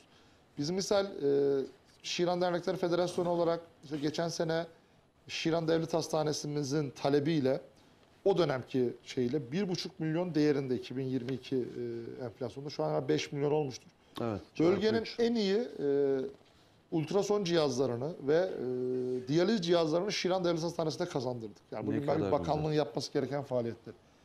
Geçtiğimiz hafta yine Yeşilbük Derneğimizin işbirliğiyle Yapı Kredi Bankası ile yapılan bir işbirlik sonucu 20 adet bilgisayar ve 1 milyon yakın değerde masa sandalye mobilya takımını Şiran Milli Eğitim'e buradaki lojistik desteğini sağlayarak götürdük. Buna katkı veren iş adamı ve yönetim kurullarımıza teşekkür ediyoruz. Yani biz burada dediğim gibi programları, kültürel programları, yani biz bugün de burada konuşuyoruz. Yarım saat sonra program bitecek. Yani bunlar oldu, bitti. İşte çıktık, güzel süslü kelimeler ettik, güzel türküler söylendi. Evet. Ben bunu sanatçılarımız için de aynı görüyorum. Bugün sanatçı arkadaşlarımla buraya geldiğimizde ya işte o Cüneyt kardeşim ne güzel söyledin ettin. Ama yarın öbür gün bir programlar olduğunda destek verilmesi gerektiğini savunuyoruz. Yani biz yani Şiran Dernekleri Federasyonu olarak farklı olmayı nasıl başarırız? Kurumlarımıza nasıl destek sağlarız? Kalıcı nasıl oluruzun peşindeyiz. Kesinlikle. Onun dışında popülarite noktasında, yoksa ben asla, bakın yine söylüyorum, yine ifade ediyorum. Yani çünkü zaten öyle bir kanaldayız. Evet. Yani günübirlik yapılan gecelerle, günübirlik şovlarla sivil toplumun artık bittiğini. Çünkü sivil toplum Avrupa'da bir kuluçka merkezi, üretim merkezi. Bak, adımız sivil toplum kuruluşu. Evet. Yani biz diyoruz sivil bir toplumsun, bu topluma bir şeyler üretmek zorundasın. İşte bunlar da nedir? Katmak lazım. Kesinlikle yani. Bugün heybemizi açtığımızda bir şeyler ortaya koymamız lazım. Bugün adı Şiran Federasyonu. Ya bizim bugün Şiran Futbol Kulübümüz şampiyonluğa giden, Şiran Akademi Voleybol Kulübümüz şampiyonluğa giden katkıda bulunuyoruz. Kelki Türriyet Spor'dan Gümüşhane Spor'una kadar bizim memleketi sahipleniyoruz. Ne kadar güzel. Lütfen yani bizim adımız Gümüşhane Şiran Dernekleri Federasyonu ama en başta Gümüşhane var. Vilayetimiz var. Biz vilayetimizi baş tacı ediyoruz. Vilayetimizde herkes tarafından da kurumumuzun, şahıslar geçici. Buradan tarih veriyorum. 2024 Kasım ayında yapılacak genel kurul ile görevime son veriyorum. Ama Şiran Dernekler Federasyonu inşallah sonsuza kadar gidecek. Biz de yanında olacağız. Şiran, Gümüşhane Şiran Dernekler Federasyonu her zaman birleştirici bir harekettir. Bunu kurulduğumuz günden bu zamana yapılan faaliyetlerimizle ben bazı konuları tabiri caizse ısıtıp getirmek istemiyorum. Yani bunu biz Kelkit Vadisi'nde de birleştirme taraftarıyız, Gümüşhane'de birleştirme taraftarıyız. Evet. Lütfen Gümüşhane olarak birbirimizden istifade kültürünü geliştirelim. Bak, bu da çok önemli bir mesaj. Çok Birbirimizi, yerinde bir mesaj bence. birbirimizi kullanan olmayalım. Birbirimizden istifade edelim. eden. Değerlerimizin Güç kıymetini birliğiyle bilelim kesinlikle. Yola devam Hep etmek beraber lazım. kalıcı eserler bırakalım. Bunu Kelkit Vadisi'nin birçok kişi söylüyordu. En sonunda Adem'in amcaoğlu seni yolcu ettik. Diyor ki vurun kardeşler vurun şu yerleri yıkalım. Gümüşhane'nin, Şiran'ın sesini hep birlikte dünyaya duyuralım Bravo. diyoruz. Dünya demişken de Avrupa Şiranlar Platformu Başkanım bana yazmış. Avrupa'da olduğu için ona pozitif ayrımcılık tanıyayım. Adnan Başkanım selamınızı aldık temsilcilerimiz dışında. Yani Avrupa'da bile bir Şiranlar platformu var. Ben boşuna açılışta Bana da söylemedim. buradan selam Türkiye gönderelim. sınırlarını aşmış bir federasyon. ŞİDEF Federasyonu. Sözde değil, özde, lafla değil, icraatla yoluna devam eden bir federasyon. Ben çok konuştuğumun farkındayım. Son Estağfurullah olarak başkanım. da burada Gümüşhane'mizin geçen seneden başlayıp en son SMA'lı bebekler aldık. 3 tane. Yunus Emre, Ömer Evet. Asaf, Çınar Topuz. Biz Yunus Emre'ye de katkıda bulunduk. Bitti kampanyası. Evet, ama çok en şükür. çok desteğimizi Ömer Asaf'a verdik. Şiran Konaklıköy'ün bebeği. Şu an Dubai'de tedavi oluyor. Yani 2 milyon dolarlık tedaviler bunlar. 3 bebeğimiz gönderildi. En sonunda Çınar Topuz'a da katkıda bulunuldu. Ben buna katkı sağlayan tüm iş adamlarımıza canı gönülden teşekkür ediyorum. Bizi yalnız bırakmadıkları için. Hala tanışamadığım ama son 2 bebeğimize yani 500 bin euronun üzerinde destek veren adaşım İzmir'deki Akbulak Köylü Serkan Demir hemşerime ve onun bizimle tanışma vesile olan Melek Çelepçi ablamızın önderliğindeki Melek Çelepçi ablamıza ve tüm SMA Gümüşhane gönüllülerine de buradan ayrıca teşekkür etmek istiyorum. İnşallah tüm bebeklerimiz de şifasını bulur diyorum. İnşallah, inşallah. Amin diyelim. Bu arada mesajlarımız da bayağı yoğunlaştı. Hızlı bir şekilde. Suyumuz gelmemiş ha. Hayrettin abi suyumuz hala gelmedi. Yani tabii işin latifesi susuz gelmediği daha sürece dayanabiliriz. Pestil kömeği de mi vermeyelim? kömeği de göndermeyeceğiz. Biz veririz bizler. O işin latifesi. Başkanım suyumu paylaşabilirim. Buna hiç dokunmadım. Buyurun Vallahi. şey yapmayın. Sıkıntı yok. Ben çok konuşayım. Yani vardı İrfan Başkan'a pas alayım. Bizi dinlendirsin yani. Başkanım kusura bakmayın. Estağfurullah başkanım. Başkanım ŞİDEF adına konuşulacak her şeyi konuşuyorsun Eyvallah. ya. Kesinlikle. Bu arada Çamoluk Dernek Başkan Yardımcımız, aynı zamanda Çamoluk Usluca Köyü Dernek Başkanımız İsmail Aydın Başkanım da programı takip edenler İsmail arasında. abiyle Giresun günlerinde görüştük. Teşekkür ediyorum. Evet, hayırlı yayınlar diliyorum. Serkan Başkanıma ve İrfan Başkanıma selam olsun.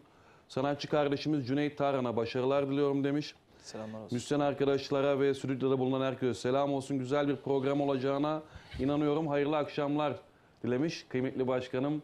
İsmail Aydın'a sevgi ve selamlarımı Usluca Köyü gönderiyorum. demişken Usluca Köyü'nün değeri kültürel İmdat Gecu abimizi unutmamak lazım. Yusuf Gecu'yu unutmamak lazım. Bunlara da buradan ben selam göndermiş olayım. Evet tabii ki Programda hepsine. sarılar Selçuk Dokgöz bir önceki dernek başkanı. Evet, Usluca Selçuk Köyü'ne abi. değinmişken hepsine tüm Muta'ya selam olsun buradan yani. O değerlerimize de selam gönderiyorum. Hepsine çok çok selam gönderiyorum. İyi ki varlar. Hepsi çok değerli, çok kıymetli insanlar benim için gerçekten. İbrahim Hasoğlu abimiz şu an Ünye'ye doğru gidiyor. Otobüste şu an. Yolu açık olsun. Otobüste de sosyal medyadan YouTube üzerinden programımızı takip ediyor. Ne yazmış? Selamünaleyküm reis, hayırlı akşamlar. Konuklarımız hoş gelmiş, sefa getirmiş. İlk defa otobüste seni izleyeceğim, seyredeceğim. Hiç aklıma gelmezdi diyor. Hoşça kal demiş. Size ve stüdyodaki dostlarımıza da selamlarını iletmiş. İbrahim Hasoğlu abime de teşekkür ediyorum buralardan. Evet, Kamil Polut abimizin mesajı. İyi akşamlar, hayırlı akşamlar Aytaç kardeşim. Başarıların devamını diliyorum. Konuklarına ve saz ekibine selamlar gönderiyorum demiş. Teşekkür ediyoruz. Kamil abimiz ve kıymetli evlatları Müslüm Tepe abimiz dünür oldular. Kamil Polut ve Müslüm Tepe. Kıymetli evlatlarının da düğününde bulunduk. Kamil abi yakaladım bilmiyorum ama oradaki bir anımızı da anlattık bugün programda. Çok güzel bir düğün oldu. Allah mesut bahtiyar etsin inşallah. İmdat Gecü abimiz şu an programı takip ediyor. İmparator izliyorum. Serkan Başkan'a ve konuklarına çok çok selamlar demiş. Çok teşekkür ediyoruz.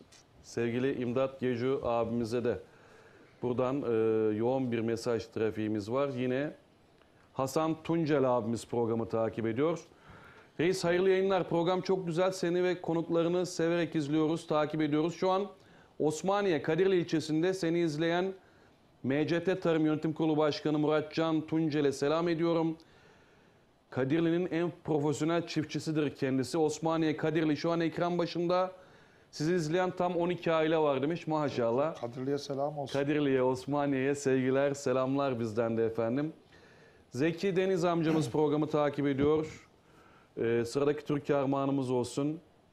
Yine benim can kardeşim Murat Yücü şu an programı takip edenler arasında. Ona da sevgi ve selamlarımı gönderin. Programdan sonra bekliyorlarmış. Bakalım inşallah. Bilardo turnuvamız var başkanım. Öyle mi? Buradan da fotoğrafını çekmiş atmış. Bilardo turnuvası yapıyoruz. Biz de lisedeyken oynuyorduk. 3 bantta Amerikan'da çok iyi değilim. 3 bantta iyiyim başkanım. 3 bant karambol. Evet. Evet, şimdi burada da okumadığım çok mesajlar var ama şimdi güzel bir türkü arası da vermek istiyorum. Cüneyt kardeşimin o güzel sesinden, yorumundan türküsüz olmaz değil mi başkanım? Ben bu sefer oturarak Müzik ruhun gıdası. Cemal'i türkü söyleyeyim. Bir tane uzun hava söyleyeyim. Başkanımın söylediği türkü mü? Yok şöyle yapayım. Şimdi cumartesi günü bizim bir cenazemiz vardı. Başkanımla da konuştuk. Dayımın eşi. Allah rahmet eylesin. Yengem, bir ablamız. Yengem olsun, evet. Kiraz Taran, onu kaybettik. Allah rahmet eylesin. Ruhu şad olsun. Onun ruhuna bir tane uzun hava okuyayım. Hem salondaki dostlarımız da istemişti. İncelere Köyü. Şakırkaya Köyü. Sarıcalı abim vardı burada. Babacan Köyü var orada. Akyayla Köyü. Naci abim sağ olsun. O da her seferinde benle beraber hep yanımda oldu. Naci Dolu, Cem Güneş bağlamacı benim. Naci abi bizim kültür elçimiz sağ olsun, mesafe tanımıyor. Evet aslında Kıymetli ona öyle bir şey vermek lazım. Bir kültür elçisi Soyadı var. gibi dolu yani maşallah var Naci abi. Onun için bir uzun hava okuyayım yani.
Kardeş beni hastaneye attılar.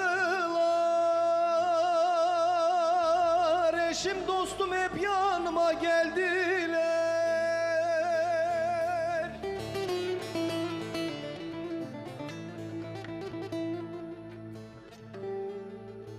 Nerelisin diye köyün sordular. Sorma kardeş benim köyüm figane, ben ölürüm figane.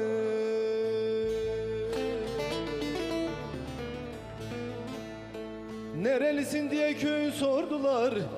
Sorma kardeş benim köyüm figane, ben ölürüm figane.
Ameliyat masasına beni getirin, küçük Veysel'imi bana getirin.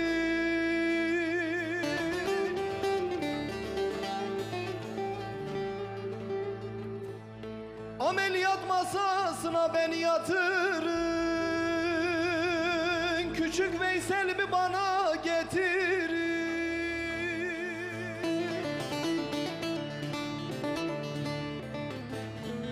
Salacağımdan tutun mezara götürün, ağlar benim bacılarım figane, ben ölürüm figane.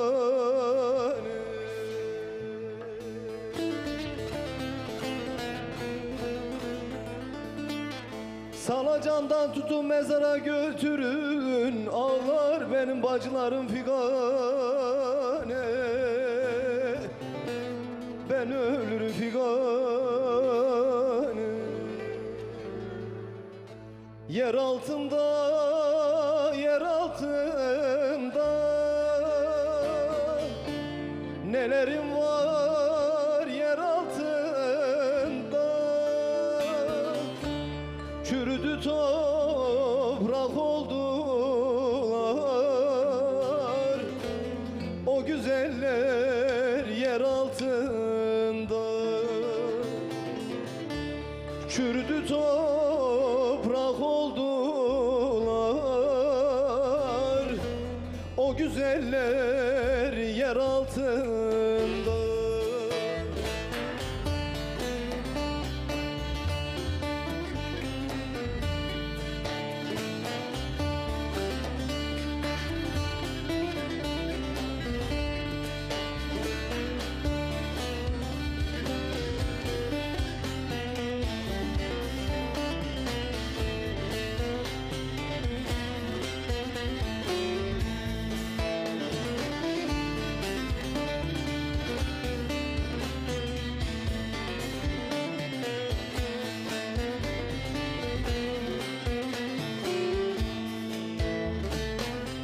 Hangisini tek tek sayam,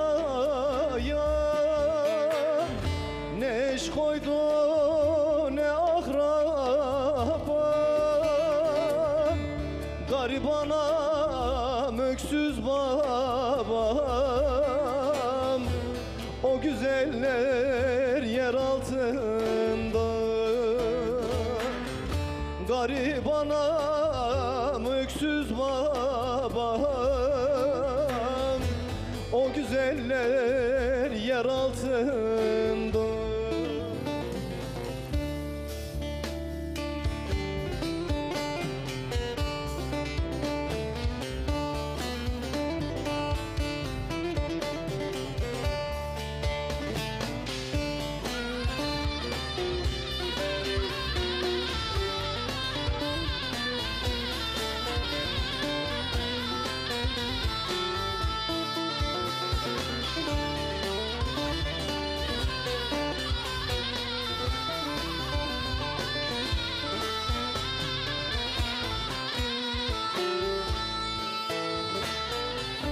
Kızıltum gider sazla, ister ağla ister sızla. Oradakiler buradan fazla, o güzeller yer altında. Oradakiler buradan fazla, o güzeller yer altında.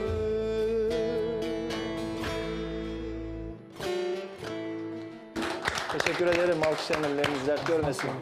Cüneyt'im sesine, yüreğine, o güzel yorumuna sağlık. Teşekkür ederim, eksik Yani olmayın. hayatı özetleyen de bir türkü yani yer altında, evet. Oradakiler buradan fazla diyor. Nelerim var yer Değil mi? altında. Evet evet doğru. Yani. Öyle. Bazen hayata çok fazla anlam yüklüyoruz. Yani. Evet. Kesinlikle. Evet, program devam ediyor. Demirhan Madencilik katkılarıyla Aytaç Show, Ekin TV ekranlarında devam ediyor. İnanılmaz yoğun bir mesaj trafiğimiz var. Sohbetimiz devam edecek. Başkanım, kıymetli başkanım, şimdi siz Gümüşhane Şiran Dernekler Federasyonu Avrupa Yakası Başkanlığı'nı üstleniyorsunuz. Bunun yanı sıra Seydi Baba Köyü Dernek Başkanlığı'na devam ediyorsunuz. Şimdi şunu da belirtmek istiyorum. Seydi Baba Köyü Gümüşhane'mizin bence bir dünya markası. Neden? Çünkü Tomara Şelalesi dediğimiz zaman bilmeyen yoktur. Seydi Baba Hazretleri. Değil mi? Evet, türbesiyle Seydi Baba Hazretleri. Türbesiyle, Seydi Baba Türbesi, Seydi Baba Hazretleri Türbesiyle, Tomara Şelalesi'yle Seydi Baba gerçekten turizme, Türkiye turizmine can katan bir noktada yer alıyor, değil mi? Özellikle Şiran'ımıza ve Gümüşhane'mize bu konuda bayağı bir o lokasyonda, turizm lokasyonunda Büyük katkısı katkı çok fazla. sağlıyor başkanım. Evet. Can Ben damarı çünkü yani. canlı Can damarı şahidim. Biz yani. hemen hemen ne zaman memlekete gitsek muhakkak Evet. Tomara Şelalesi'ne uğrarız vakit Şiran'a buldukça. ciddi bir turist şeyi katıyor. Ve gittiğimizde Türkiye'nin değil dünyanın her yerinden akın akın insanlar geliyor Tomara doğru. Şelalesi üzerine. Biraz da Seydi Baba üzerine konuşalım istiyorum başkanım. Aytaç Bey, Sizinle. Seydi Baba Köyü, ben Serkan Başkanım Şidef'le ilgili konulara değindi. Ben isterseniz Seydi Baba Köyü ile ilgili konuşayım. Evet. Şelaleden açtınız. Gerçekten gitmişsiniz, görmüşsünüz. Harika bir yer. Yani Kesinlikle. Kaynağından çıkan, Cennetten bir köşe kaynağından gibi. çıkan buz gibi bir su. Evet. Bembeyaz akan. Herkesin gidip hayranlıkla izlediği bir doğa harikası. Evet. Tabii ki Şiran'ın ekonomisine de katkı veriyor. Oraya gelen insanların birçoğu Kesinlikle. dönüş yolunda Şiran'ımıza uğruyor. Orada pazarına uğruyor, esnafına uğruyor. Bunun için de çok önemli.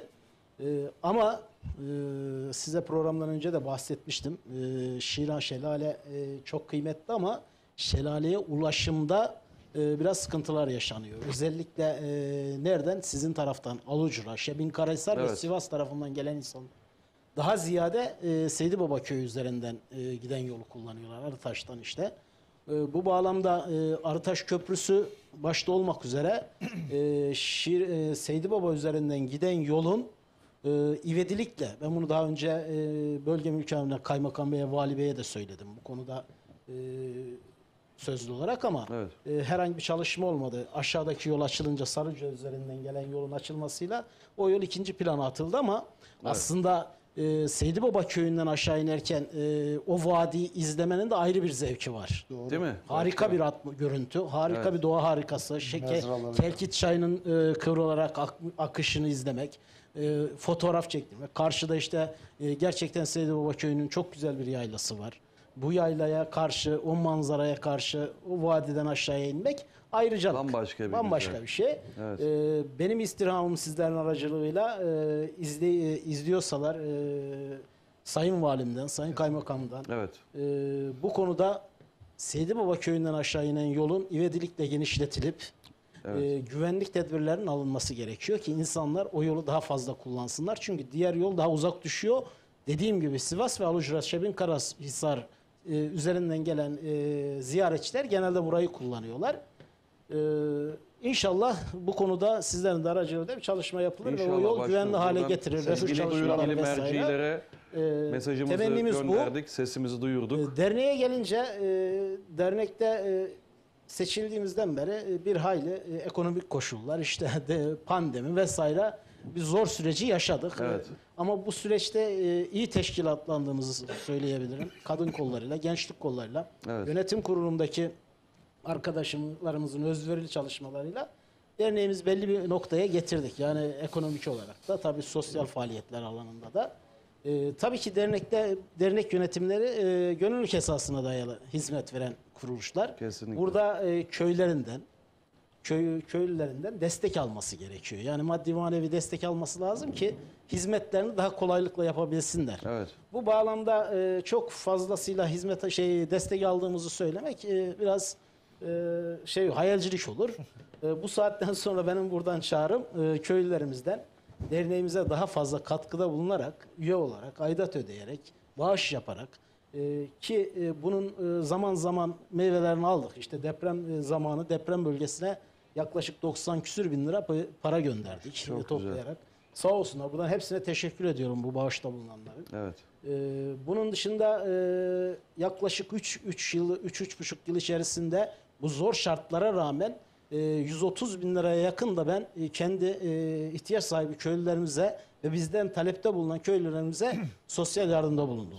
Maşallah. Bunu Allah razı market olsun. kartı olarak vesaire nakit yardım olarak yardımda bulunmaya çalıştık. Bundan sonra da bu çalışmaları yapacağız. Bir dönem öğrencilerimize, üniversite öğrencilerimize burs veriyorsunuz. verdik. Evet. Bu dönem bunu başlatamadık ama inşallah önümüzdeki dönem bunun çalışmasını yapıyoruz, bütçe çalışmasını. Önümüzdeki dönem Seydi Baba Köyü'ndeki tüm üniversite öğrencilerine burs vermeyi aklımızda yaptık, programladık. Yani bunu inşallah başaracağız. Ayrıca ben ŞİDEF kanalıyla bunu söylemek istiyorum. ŞİDEF sonuçta 38 dernekten oluşan bir yapı. Evet. Çok güzel bir çalışma ortamı ama köy derneklerinden oluşan bir yapı. Evet. Burada köy derneklerinin hepsinde bu çağrıyı yapıyorum. Yani hepsini, ben kendi köyüme nasıl talepte bulunuyorsam diğer köylere de aynı şekilde destek verilmesini talep ediyorum. Yani çünkü o insanlar da zor şartlarda çalışıyorlar. Bravo. Bizim yüklendiğimiz misyon çok farklı. Yani sadece burada üyelerden aidat toplayıp işte bağış yapıp şu vesaire değil. Normalde tarihimize, turizmimize, doğa güzelliklerimize, her şeyimize sahip çıkmamız gerekiyor. Bu bağlamda biz işte gelecek yüzyılın yayla turizmi. Kesinlikle. Karadeniz'de yayla turizmi patlıyor ve bugün toprak yaylalar işgal edilmeye başladı. Buralara sahip çıkmamız lazım. Bunun sivil toplum hareketini başlatmamız lazım. Ayrıca sularımızı çok iyi kaynakları kullanmamız lazım. Evet. Çünkü gelecek yüzyılın en büyük sıkıntılarından bir tanesi bu olacak. Susuzluk. Ayrıca biz köyümüzdeki tarihi ve turistik yerlere işte sahip çıkmaya, onların restorasyonunu falan yapmaya, bununla ilgili projeler yapmaya başladık. Nihayetinde dilekçesini yazdığım Anıtlar Kurulu'na bizim köyün camisi Şiran'ın, bilmiyorum belki Gümüşhane'nin en eski camisidir tarihi olarak. Yeni cami yapıldıktan sonra biraz göz ardı edildi ve şimdi onun bir restorasyon çalışmasıyla ilgili bütçe oluşturmaya çalışıyoruz ve inşallah önümüzdeki dönem işte dilekçesini yazdık, gönderdik. Anıtlar Kurulu'ndan alacağımız izinle beraber baharın bunun çalışmasını yapmayı düşünüyoruz yönetim olarak. Bunun dışında İstanbul'da tabii ki kurulmuş bir dernek olarak dernek yerimizi en kısa zamanda Allah kısmet ederse yapıp en azından kendisini kültür merkezi olan bir dernek haline getirmeyi istiyoruz. İnşallah. Şimdilik söyleyeceklerim bu kadar. İnşallah çok güzel sosyal kültürel mesajlar verdi kıymetli başkanımız. Karşılığı olacağına da inanıyorum. Başarılısınız. Çok özür dilerim. Tabii ki burada bu projeleri yaparken yine diyorum gerek ŞİDEF'ten gerekse de köylülerimizden bu konuda inşallah destek talebinde bulunacağız. Muhakkak başkanım, tabii ki. Evet, söyleşimize kısa bir reklam arası vereceğiz kıymetli dostlar. Reklamlardan sonra kaldığımız yerden devam edeceğiz.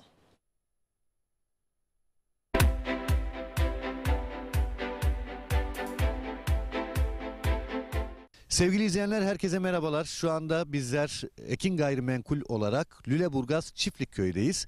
Çiftlikköy'de çok güzel bir projeye imza attık. Bu bölgede 3 ayrı etapımız var. Şu anda 1. etap üzerindeyiz. Gerçekten havası güzel, oksijeni bol. Ben de köy hayatını özledim diyenler varsa aranızda ve yatırım yapmak istiyorum diyenler varsa birinci etapta yerinizi almakta geç kalmayın.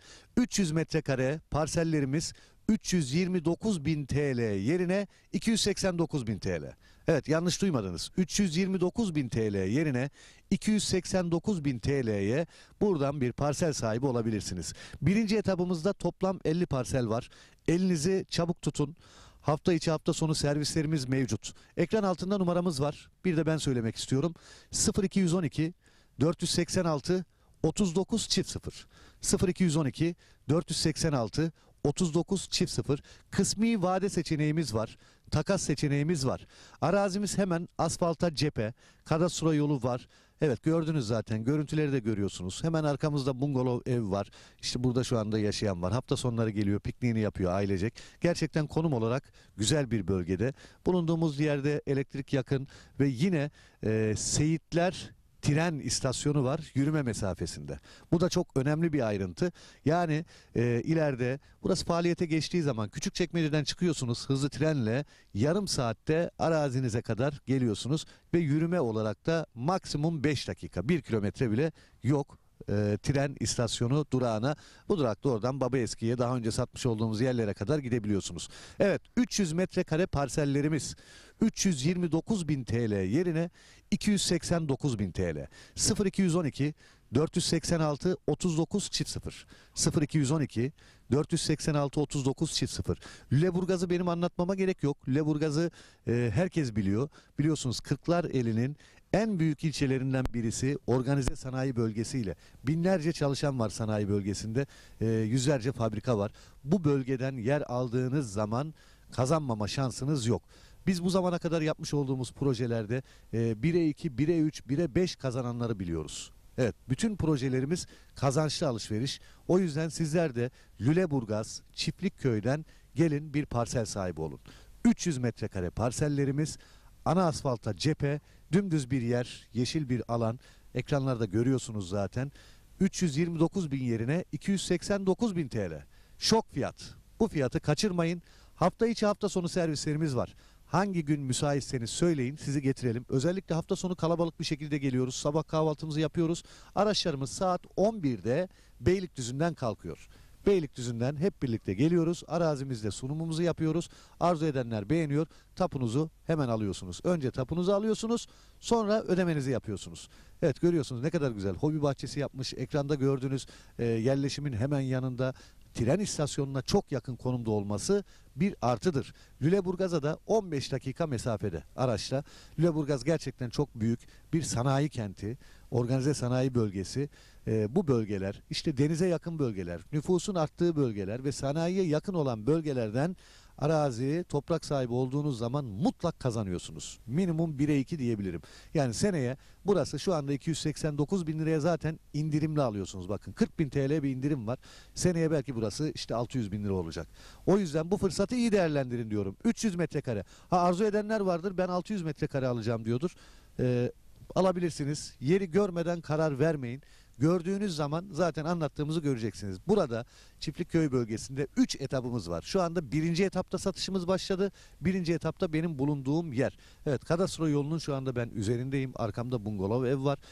Hobi bahçesi yapılmış, etrafı çevrilmiş. Sizler de aynı şekilde yapabilirsiniz. Yine drone çekimlerimizde görüyorsunuz işte. Yine hobi bahçeleri var, evler var, binalar var. İnsanlar burada bir yaşam sürüyor. Yaşam merkezinin hemen yanı başında ve özellikle söylüyorum, burası çok önemli. Tren istasyonuna yürüme mesafesinde ve bu fırsatı da değerlendirin derim. Ekin Gayrimenkul olarak bu zamana kadar hep kazandırdık. Bundan sonra da kazandırmaya devam edeceğiz. Etap 1. 0212 486 39 0. 329.000 TL yerine kısa süreliğine 289.000 TL.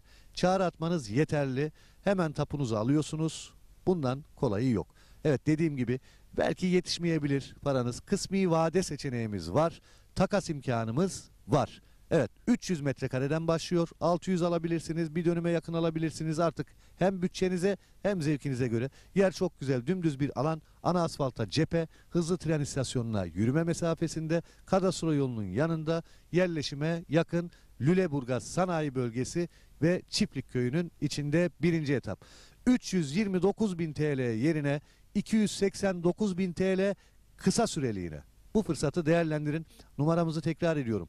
0212 486 39 0. Çağrı atmanız yeterli.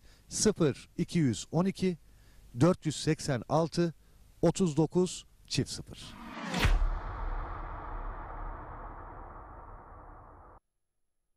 Sevgili izleyenler herkese merhabalar. Şu anda bizler Ekin Gayrimenkul olarak Lüleburgaz Çiftlikköy'deyiz. Çiftlikköy'de çok güzel bir projeye imza attık. Bu bölgede 3 ayrı etapımız var. Şu anda birinci etap üzerindeyiz. Gerçekten havası güzel, oksijeni bol. Ben de köy hayatını özledim diyenler varsa aranızda ve yatırım yapmak istiyorum diyenler varsa birinci etapta yerinizi almakta geç kalmayın. 300 metrekare parsellerimiz 329.000 TL yerine 289.000 TL. Evet, yanlış duymadınız. 329.000 TL yerine 289.000 TL'ye buradan bir parsel sahibi olabilirsiniz. Birinci etapımızda toplam 50 parsel var. Elinizi çabuk tutun. Hafta içi hafta sonu servislerimiz mevcut. Ekran altında numaramız var. Bir de ben söylemek istiyorum. 0212 486 39 0. 0212 486 39 0. Kısmi vade seçeneğimiz var. Takas seçeneğimiz var. Arazimiz hemen asfalta cephe. Kadastro yolu var. Evet, gördünüz zaten. Görüntüleri de görüyorsunuz. Hemen arkamızda bungalov ev var. İşte burada şu anda yaşayan var. Hafta sonları geliyor, pikniğini yapıyor ailecek. Gerçekten konum olarak güzel bir bölgede. Bulunduğumuz yerde elektrik yakın ve yine Seyitler tren istasyonu var yürüme mesafesinde. Bu da çok önemli bir ayrıntı. Yani ileride burası faaliyete geçtiği zaman Küçükçekmece'den çıkıyorsunuz hızlı trenle, yarım saatte arazinize kadar geliyorsunuz ve yürüme olarak da maksimum 5 dakika, 1 kilometre bile yok. Tren istasyonu durağına, bu durakta oradan Babaeski'ye, daha önce satmış olduğumuz yerlere kadar gidebiliyorsunuz. Evet, 300 metrekare parsellerimiz 329.000 TL yerine 289.000 TL. 0212 486 39 0. 0212 486 39 0. Lüleburgaz'ı benim anlatmama gerek yok. Lüleburgaz'ı herkes biliyor. Biliyorsunuz Kırklareli'nin en büyük ilçelerinden birisi, organize sanayi bölgesiyle. Binlerce çalışan var sanayi bölgesinde. Yüzlerce fabrika var. Bu bölgeden yer aldığınız zaman kazanmama şansınız yok. Biz bu zamana kadar yapmış olduğumuz projelerde 1'e 2, 1'e 3, 1'e 5 kazananları biliyoruz. Evet, bütün projelerimiz kazançlı alışveriş. O yüzden sizler de Lüleburgaz Çiftlikköy'den gelin bir parsel sahibi olun. 300 metrekare parsellerimiz, ana asfalta cephe, dümdüz bir yer, yeşil bir alan. Ekranlarda görüyorsunuz zaten. 329.000 yerine 289.000 TL. Şok fiyat. Bu fiyatı kaçırmayın. Hafta içi hafta sonu servislerimiz var. Hangi gün müsaitseniz söyleyin, sizi getirelim. Özellikle hafta sonu kalabalık bir şekilde geliyoruz. Sabah kahvaltımızı yapıyoruz. Araçlarımız saat 11'de Beylikdüzü'nden kalkıyor. Beylikdüzü'nden hep birlikte geliyoruz. Arazimizde sunumumuzu yapıyoruz. Arzu edenler beğeniyor. Tapunuzu hemen alıyorsunuz. Önce tapunuzu alıyorsunuz, sonra ödemenizi yapıyorsunuz. Evet, görüyorsunuz ne kadar güzel. Hobi bahçesi yapmış. Ekranda gördüğünüz yerleşimin hemen yanında, tren istasyonuna çok yakın konumda olması bir artıdır. Lüleburgaz'a da 15 dakika mesafede araçla. Lüleburgaz gerçekten çok büyük bir sanayi kenti, organize sanayi bölgesi. Bu bölgeler, işte denize yakın bölgeler, nüfusun arttığı bölgeler ve sanayiye yakın olan bölgelerden arazi, toprak sahibi olduğunuz zaman mutlak kazanıyorsunuz. Minimum 1'e 2 diyebilirim. Yani seneye burası şu anda 289.000 liraya zaten indirimli alıyorsunuz. Bakın 40.000 TL bir indirim var. Seneye belki burası işte 600.000 lira olacak. O yüzden bu fırsatı iyi değerlendirin diyorum. 300 metrekare. Arzu edenler vardır, ben 600 metrekare alacağım diyordur. Alabilirsiniz. Yeri görmeden karar vermeyin. Gördüğünüz zaman zaten anlattığımızı göreceksiniz. Burada Çiftlikköy bölgesinde 3 etapımız var. Şu anda 1. etapta satışımız başladı. 1. etapta benim bulunduğum yer. Evet, kadastro yolunun şu anda ben üzerindeyim. Arkamda bungalov ev var. Hobi bahçesi yapılmış, etrafı çevrilmiş. Sizler de aynı şekilde yapabilirsiniz. Yine drone çekimlerimizde görüyorsunuz işte yine hobi bahçeleri var, evler var, binalar var. İnsanlar burada bir yaşam sürüyor. Yaşam merkezinin hemen yanı başında ve özellikle söylüyorum burası çok önemli. Tren istasyonuna yürüme mesafesinde ve bu fırsatı da değerlendirin derim. Ekin Gayrimenkul olarak bu zamana kadar hep kazandırdık. Bundan sonra da kazandırmaya devam edeceğiz. Etap 1. 0212 486 3900 329.000 TL yerine kısa süreliğine 289.000 TL. Çağrı atmanız yeterli. Hemen tapunuzu alıyorsunuz. Bundan kolayı yok. Evet, dediğim gibi belki yetişmeyebilir paranız. Kısmi vade seçeneğimiz var. Takas imkanımız var. Evet, 300 metrekareden başlıyor. 600 alabilirsiniz. Bir dönüme yakın alabilirsiniz. Artık hem bütçenize hem zevkinize göre. Yer çok güzel. Dümdüz bir alan. Ana asfalta cephe. Hızlı tren istasyonuna yürüme mesafesinde. Kadastro yolunun yanında. Yerleşime yakın. Lüleburgaz Sanayi Bölgesi ve Çiftlikköy'ünün içinde 1. etap. 329.000 TL yerine 289.000 TL kısa süreliğine. Bu fırsatı değerlendirin. Numaramızı tekrar ediyorum. 0212 486 3900. Çağrı atmanız yeterli. 0212 486 3900.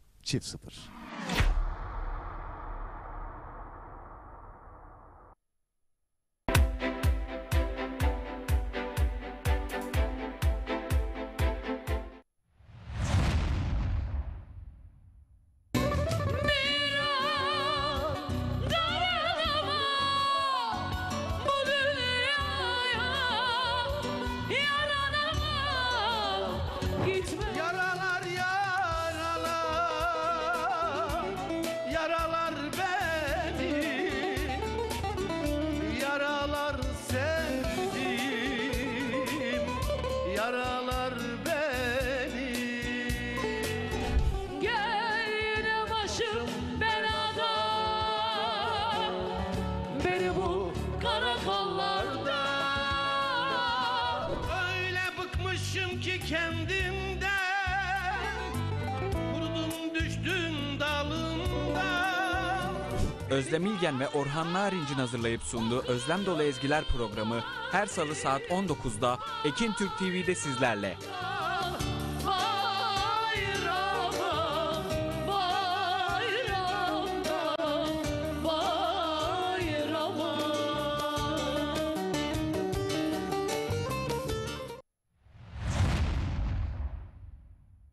Merhaba sevgili dostlar, merhaba canlar. Ekin Türk ekranı başındaki çok muhterem insanlar. Nurettin Bay'dan, Bay Show'dan bir salı akşamından bir yıl aradan sonra hepiniz... Nurettin Bay'ın hazırlayıp sunduğu Bay Show'un bu haftaki konuğu Sevda Gül. Yar o gözleri, yar o sözleri, yar yanımda, yarı özlerim.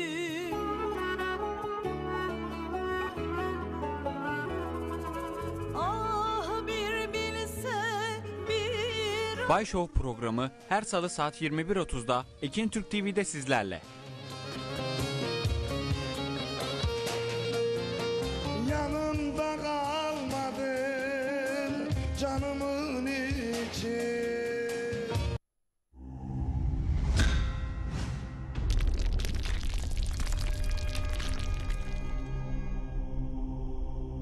Bizi izlemeye devam edin. Evet, kıymetli Ekin TV izleyicileri, Demirhan Madencilik katkılarıyla Aytaç Show tüm güzelliğiyle devam ediyor. Bu arada bu programı sizlerle buluşturan kıymetli Altbant sponsorlarıma huzurlarınıza teşekkür etmek istiyorum. Evet, Gümüş Mühendislik ve Mimarlık Serkan Kaya ve Necati Kaya abilerime teşekkür ediyorum. Mühendislik ve mimarlıkta bir dünya markası.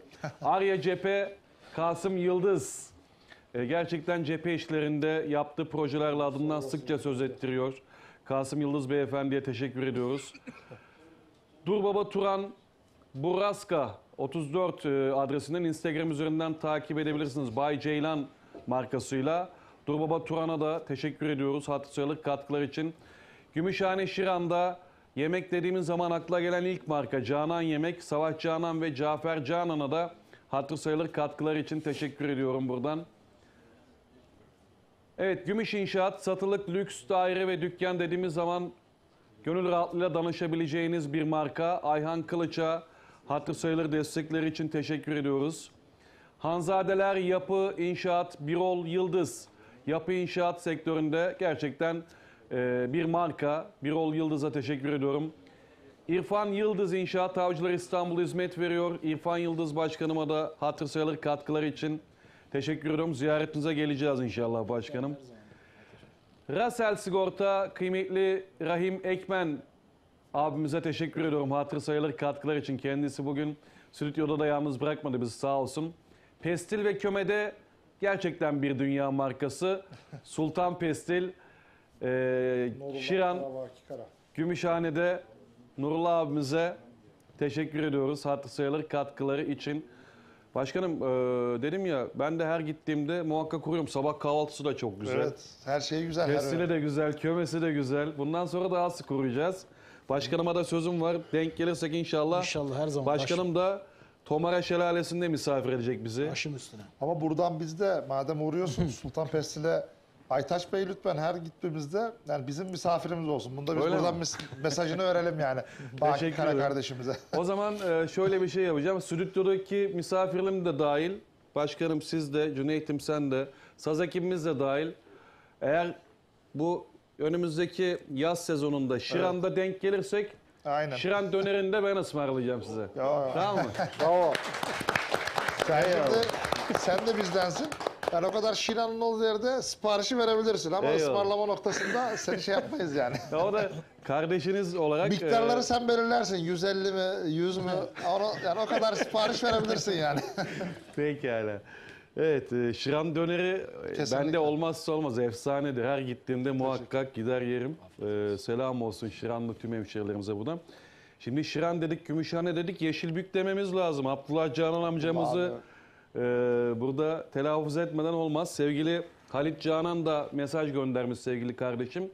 Size çok çok selamları var. Tamam, Halit kardeşime bizden Abdullah Canan amcama da sevgi ve selamlar. Ailesi de bizim için çok değerli. kıymetlidir yani Şiran'ımız için, Yeşilbük için, Vadi için. Tüm Canan ailesine, Sade abi, Abdullah abiye. Sade abi evet bir selam gönderiyorum. Hepsine çok çok selamlar, saygılar gönderiyorum buralardan. Hatır sayılır desteği için de teşekkür ediyorum bir kez daha. Başkanım, yavaş yavaş toparlayacağız. Vaktimiz kısıtlı. Hızlı geçiş yapmak istiyorum. Şidef'in haricinde bir Kelkit Vadisi platformu oluşturdunuz ve bu da basın medyada çok ses getirdi. Çünkü oluşum içerisinde olan isimler çok değerli isimler. Ve oluşum içerisindeki proje de çok değerli, çok kıymetli. Bölge için önemli projelerle beslediniz bu oluşumun altını, bu platformun altını. Bunun üzerine biraz konuşmak istiyorum sizinle başkanım. Kelkit Vadisi platformu yeni bir oluşum. Bu oluşum içerisinde ne gibi projeleriniz var? Ben tabii ki şunu ifade edeyim. Ben daha ifade ettiğim gibi hızlı da geçeyim. Şiran Sempozyumu, 2. Şiran Sempozyumu sonucunda bizim basına yansıyan Tersun Dağı Tüneli'ne yapılması istenen geçitte bir açıklama yaptık. Evet. Bilim adamlarının yani işin doktorları, nasıl doktorlar da reçete sunduğunu uygulamakla mükellefiz. Bilim adamları dedik sizler Şiran için yatıp kalkıyorsunuz. Bölge için iş istihdam istiyorsunuz. Fakat yol olmadan her şey günü kurtarma çalışması olur dendi. Evet. Yani bunun için de yol çok önemli. Biz bu yollarda biliyorsunuz illerin, ilçelerin coğrafi sınırları vardır. Evet. Ama yolların, kültürlerin, yaşanmışlıkların, akrabalıkların sınırı yoktur. Biz de bu bağlamda bölgemizin İç Anadolu'yu Akdeniz'e en kısa, Karadeniz'e bağlayan en kısa yol olan hepimizin gittiği Gölova sapağından itibaren, Gölova ilçemizden, evet. Gölova, Çamoluk, Şiran, Aluca, Şebinkarahisar'ın bağlantısıyla 5 ilçenin istifade etmesi gereken yol olarak bize bilim adamları reçete sundu. Biz de bu 5 ilçenin Gölova Vakfımız, buradan Adnan Akça Başkanımıza, evet. Çamoluk Dernek ve Vakfımız adına Hacı Canik Başkanımıza, selam olsun. Alucra Vakfımızda Süleyman Baba Başkanımız ve yönetimlerine, selam olsun. Şebinkarahisar Derneği'nden Mehmet Şimşek Başkanım ve yönetimine, Şidef'ten arkadaşlarımız, biz varız. Şiran Vakfı'ndan da Ramazan Kahveci, Yüksel Hamzoğlu, Abdullah Canan abilerimize, evet. Canı gönülden teşekkür ederim. Şidef'ten, Tam bir Şampiyonlar Ligi tabii başkanım. tabii, Şidef'ten İbrahim Yılmaz da var başkan vekilimiz. Evet. Biz burada ifade ettiğim gibi bu konularda bizde artı eksi oldu ama biz yine söylüyorum. Biz Cumhuriyet 100 yaşında bölgemizin olmazsa olmaz kanalı yol konusunda. Mesela Alucra Çamoluk yolu hala bir köy yolu gibi. Evet. Bölgemizin maalesef. kanayan yarası. Gölova yolunu uluslararası yol diyoruz. Gölova'dan Şiran'a geçiş. Hala dar yollar var. YS köprüsü var yapılması gereken. Evet. Hakeza Şebinkarahisar'ın Çamoluk bağlantısı. Biz bu yolların yapımı için ilk bu platformumuzu oluşturduk. Sonra bölgemizde oluşacak organize sanayi bölgeleri, işbirliklerini bu platformla büyüteceğiz. Evet. Yine dediğim gibi biz dernekçilik için dernekçilik yapalım, orada adımız olsun diye değil, icraat için bunu kurduk. 2024'te inşallah Ulaştırma Bakanımızdan da randevu talebiyle birlikte bu yollarımızın yapımı için Ankara'ya gidip mücadelemizi edeceğiz. Buradan da bunu tüm kamuoyuna duyurmuş olalım. İnşallah. Çok güzel bir proje gerçekten. İstiyoruz ki en kısa zamanda hayata geçsin. Başkanım yine her zaman olduğu gibi tadına doyum olmayan bir sohbetimiz gerçekleşti.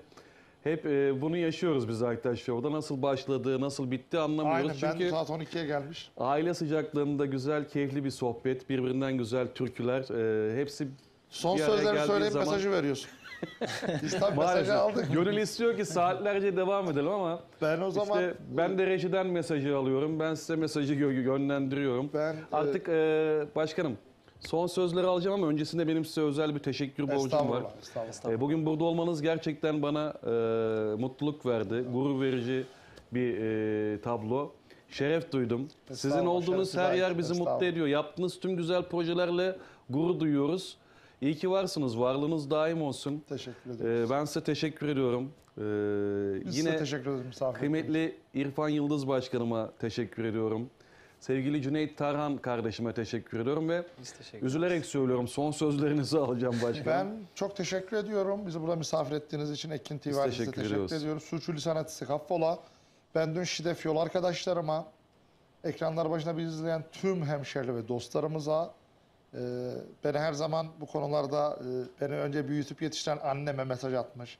Öpüyoruz Şu an beni ellerinden. bekleyen Saygılar. eşim Sefa Nur'a, Yengemize yol selamlar. arkadaşım abime, babama, tüm aile Hepsine. efradına ve Şidef yol arkadaşlarıma Selamlar. ve bu saate kadar stüdyoda olan kıymetli Evet. hemşerilerime çok teşekkür ediyorum. Hepinize ayrı ayrı teşekkür ediyorum. Ayaklarınıza sağlık. Şeref verdiniz.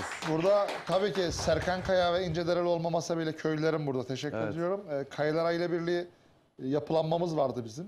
Eski başkanımız amcaoğlu Erkut Kaya burada. Yeni ve genç başkanımız var. Hacı Kaya ve yönetimine teşekkür ediyorum. Teşekkürler. İyi bir hepsine. yapılanmaya girdiler. Evet. Ben tabii son olarak da belki ilk söylememiz gerekiyordu. Türkiye'de, dünyada Filistin'de yapılan bir soykırım var. Filistin'deki Müslüman kardeşlerimizin de Allah yardımcısı olsun. Amin. Amin inşallah. Bizler de o konudaki karşı cephesinde yer alan Siyonist yapıya herkes kendi ölçeğinde tepkisini koyarsa Kesinlikle. müteşekkir olur. Bu bir insanlık görevidir. Filistin'de yaşamını kaybedenlere de Allah'tan rahmet diliyorum. Amin. Amin inşallah. Serkan Kaya Başkanıma güçlü bir alkış rica ediyorum. Evet İrfan Yıldız Başkanımın da son sözlerini almak istiyorum ben.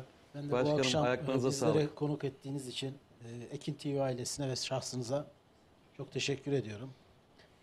Buradan ben de aileme, bu saate kadar bizleri izleyen, televizyon başında izleyen tüm izleyicilere, köylülerime, Evet. dernek yönetimindeki arkadaşlarıma ve bu stüdyoda bizimle beraber bu programı izleyen izleyicilere tek tek teşekkür ediyorum. Şidef yönetimindeki arkadaşlarıma, izleyen, mesaj atan arkadaşlarıma teşekkür ediyorum.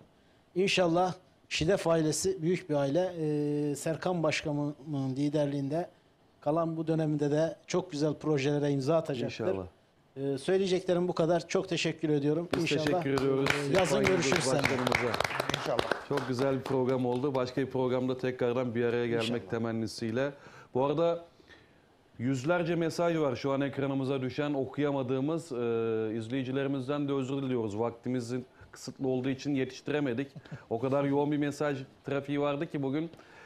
Siz de görüyorsunuz Evet başkanım. evet burada sürekli akıyor. bu. Alt Mesaj bahse geçiyor gönderen zaten herkese çok çok teşekkür ediyorum. Emeklerinize, yüreklerinize sağlık. Cüneyt'im senin de son sözlerini alalım. Ben de yayında, yapımda emeği geçen öncelikle Ekin TV ailesine, salonda bizleri yalnız bırakmayan hemşerilerime ve tabii ki de bir araya getirdiğin için sana sonsuz teşekkürlerimi sunuyorum. Ben Bu teşekkür kıymetli ediyorum. iki tane başkanımızı Eyvallah. Biz teşekkür onlarla ederiz. beraber burada program yapmak benim için Sesine, bir onurdur, mutluluktur. yüreğine sağlık. İyi ki Teşekkür geldin, ederim. iyi ki varsın. Ekranları başında takip eden, bizleri izleyen herkese selamlar. sevgiler Başarılarım olsun, daim aileme. olsun Ve inşallah. tabii ki müzisyen dostlarımıza Evet. ellerine kollarına sağlık. Müzisyenlerimize de güçlü bir alkış rica ediyorum. Ve Sağ olsunlar, eksik olmasın. finali Cüneyt Taran kardeşimin o muhteşem sesinden, yorumundan Ben güzel ne bir kadar dedim türküyle- ama Gümüşhanelerin olduğu yerde de horon olmazsa olmaz. Takdir O zaman sizin. Eyvallah. horon yapalım. Nizami Bey Oynamakta burada başı şey yapar. dostlarımıza düşer tabii ki.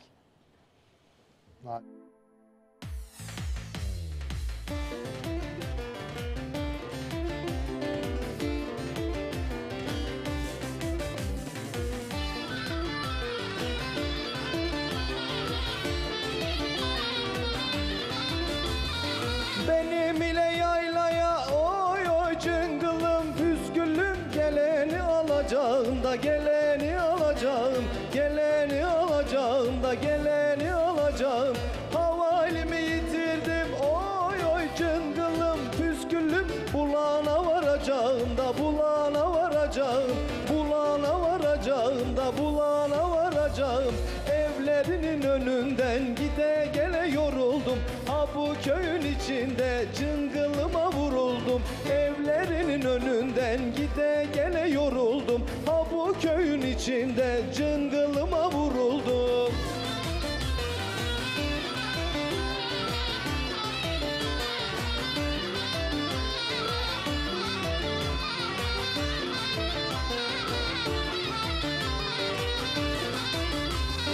Bugün bayram günüdür oy oy cıngılım püskülüm öp anamın elini de öp babamın elini öp anamın elini de öp babamın elini anam nereden bulacak oy oy cıngılım püskülüm senin gibi gelini de senin gibi gelini senin gibi gelini de senin gibi gelini evlerinin önünden gide gele yoruldum ha bu köyün içinde cıngılıma vuruldum evlerinin önünden gide gele yoruldum ha bu köyün içinde cıngılıma vuruldum.